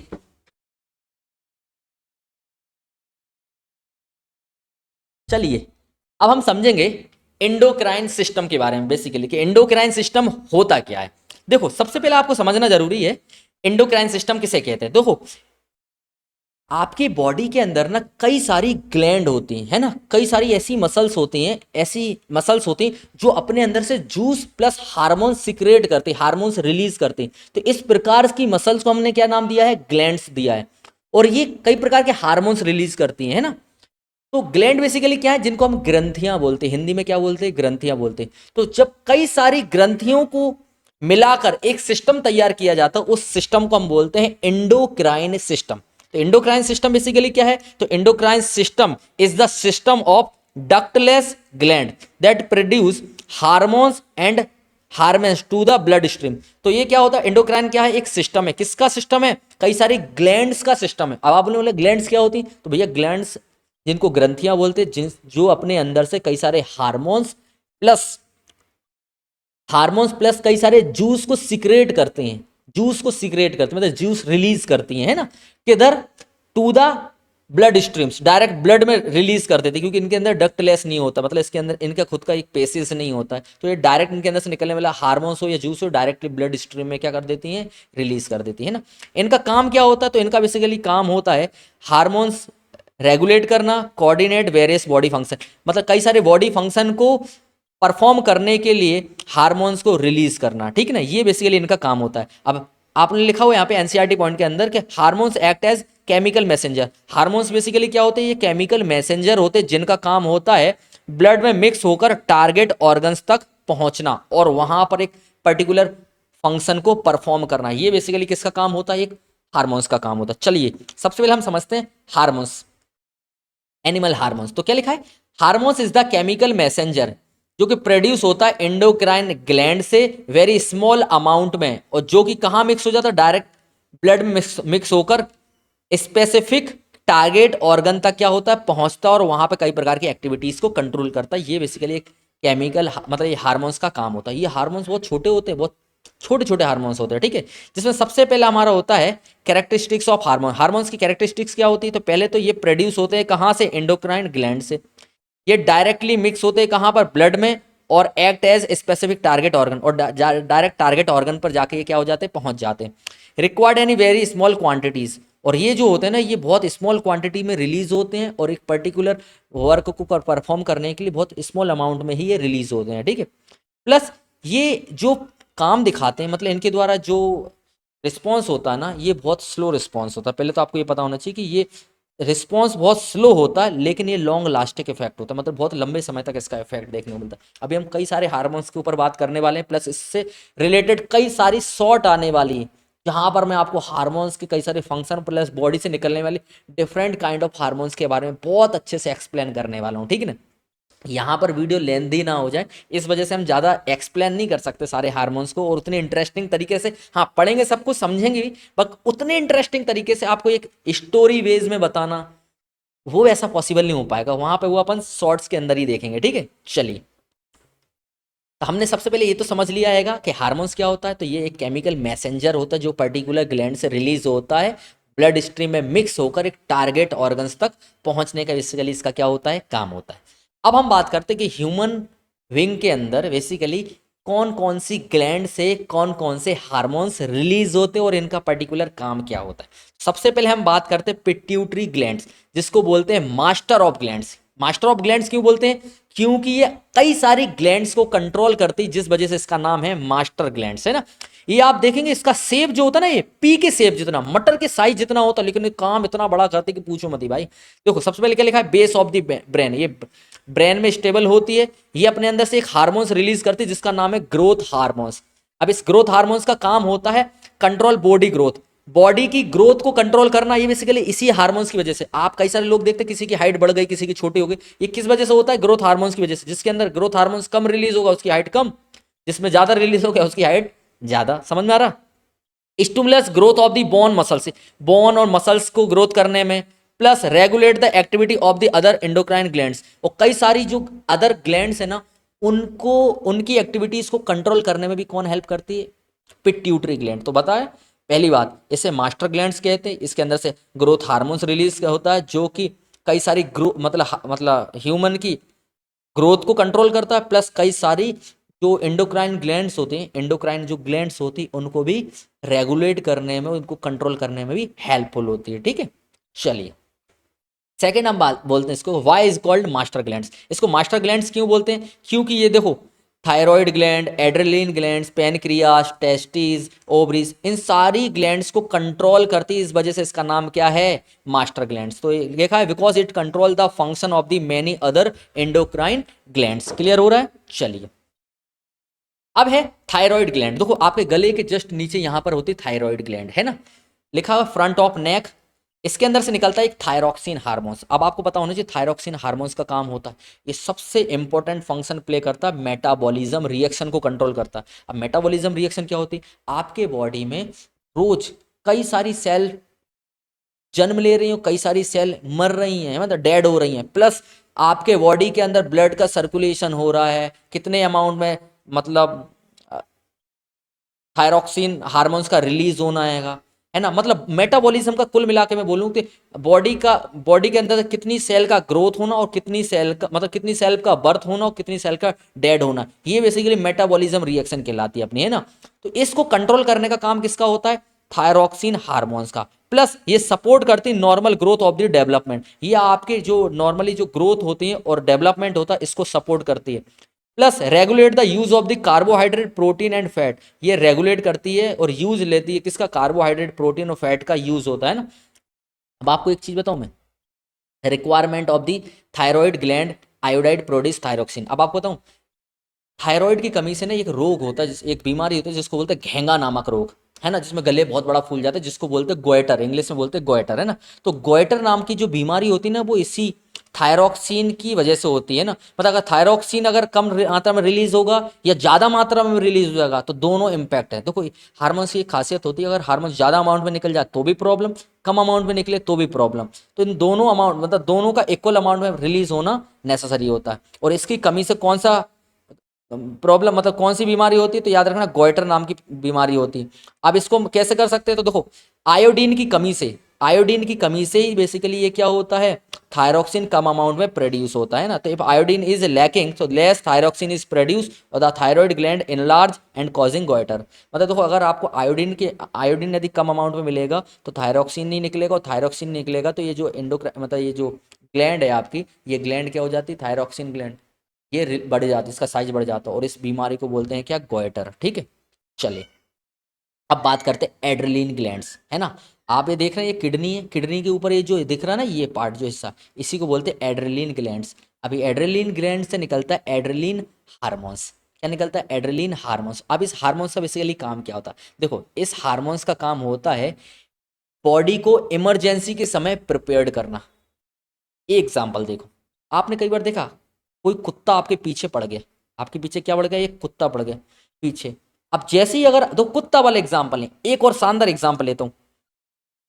समझो कि रात के 11 बजे के समय आप अकेले एक रास्ते पर चल रहे, अचानक से पीछे से छन्न छन्न की आवाज आती, किसी के पायलों की आवाज आती, भूतनी की जनरली एक किसी व्यक्ति की आपके पीछे से पैरों की आवाज आती है। अब आप बताओ उस सिचुएशन में आपकी हालत कैसे होती। ऑटोमेटिक आपकी हार्ट रेट जो होती है ना, धड़कन वो तेज बढ़ने लगती, सांस ब्रीथिंग रेट बढ़ने लगती, ब्लड मतलब लंग्स जो होता है वो ऑक्सीजन की हाई रेट से सप्लाईमेंट करता है। और इस दौरान आपको दर्द भी कम होने लगता है, अगर बॉडी में दर्द होगा तो दर्द कम होने लगता है। मतलब पूरी की पूरी बॉडी जो होती है ना वो फाइट एंड फ्लाइट मोड में तब्दील हो जाती है। मतलब या तो उस सिचुएशन के समय आप या तो बहुत स्पीड से भागोगे, या अगर आपको यदि कोई डेंजर सिचुएशन हो रहा है, आपको लग रहा है नहीं मुझे फाइट करना है इससे, तो आप फाइट के लिए भी क्या हो जाते हैं, प्रिपेयर्ड हो जाते। तो एड्रेनलिन ग्लैंड्स का बेसिकली काम क्या होता है, इमरजेंसी सिचुएशन के समय, इमरजेंसी सिचुएशन के समय क्या करना है, बॉडी को प्रिपेयर्ड करना। जैसे कि increase heart rate, heart beat increase करना, ब्रीथिंग रेट को इंक्रीज कर देना, raise blood pressure, blood pressure को हाई कर देना, increase the blood supply to the muscle, और मसल को हाई अमाउंट में ब्लड को सप्लाई और ऑक्सीजन हाई अमाउंट में सप्लाई, ताकि बॉडी में एनर्जी आ जाए, ताकि बॉडी या तो फाइट कर सके या फ्लाइट मतलब भाग सके, है ना। तो बेसिकली एड्रेनलिन ग्लैंड्स का क्या होता है, मेन काम होता है। आप सोच रहे हैं कितना शानदार काम होता है एक छोटे से हार्मोन्स का। ठीक है, अब समझते हैं हम भैया, नेक्स्ट होता है पेनक्रियास। अब ये पेनक्रियास क्या होती है, इससे पेनक्रियास आपने देखोगे स्टमक के जस्ट साइड में, यहां पर आपकी इधर साइड होता है लीवर, इधर साइड होती है पेनक्रियास। पेनक्रियास से निकलता है इंसुलिन हार्मोन्स, और आपको पता है ये इंसुलिन हार्मोन्स ही एकमात्र ऐसा हार्मोन्स है जो डायबिटीज जो बीमारी होती है ना, शुगर की जो बीमारी होती है, वो इस इंसुलिन हार्मोन्स के कम होने की वजह से ही होती है। तो इंसुलिन हार्मोन्स का काम ही होता है ग्लूकोज के अंदर शुगर लेवल को कंट्रोल करना। आप कैसे कंट्रोल करते हैं, देखो आपने कुछ भी खाना खाया, मतलब आप कई सारा शुगर वाला खाना खा रहे हैं, मतलब जिसके अंदर शुगर कंटेन है, शुगर की मात्रा है, तो ये शुगर जो होता है वो ब्लड में मिक्स हो जाता है। अब इंसुलिन हार्मोन्स का काम होता है कि ब्लड में मौजूद जो शुगर है उस शुगर को उठाना और सेल तक पहुंचाना, ताकि उस शुगर की हेल्प से कार्बोहाइड्रेट या ग्लूकोज का फॉर्मेशन हो सके, एनर्जी बन सके। अगर इंसुलिन कम अमाउंट में यदि रिलीज होगा बॉडी से, तो ये शुगर जो होगा वो ब्लड के अंदर बढ़ जाएगा, और जिस वजह से शुगर लेवल बढ़ जाएगा, जिस वजह से डायबिटीज जैसी प्रॉब्लम क्रिएट होती है ना।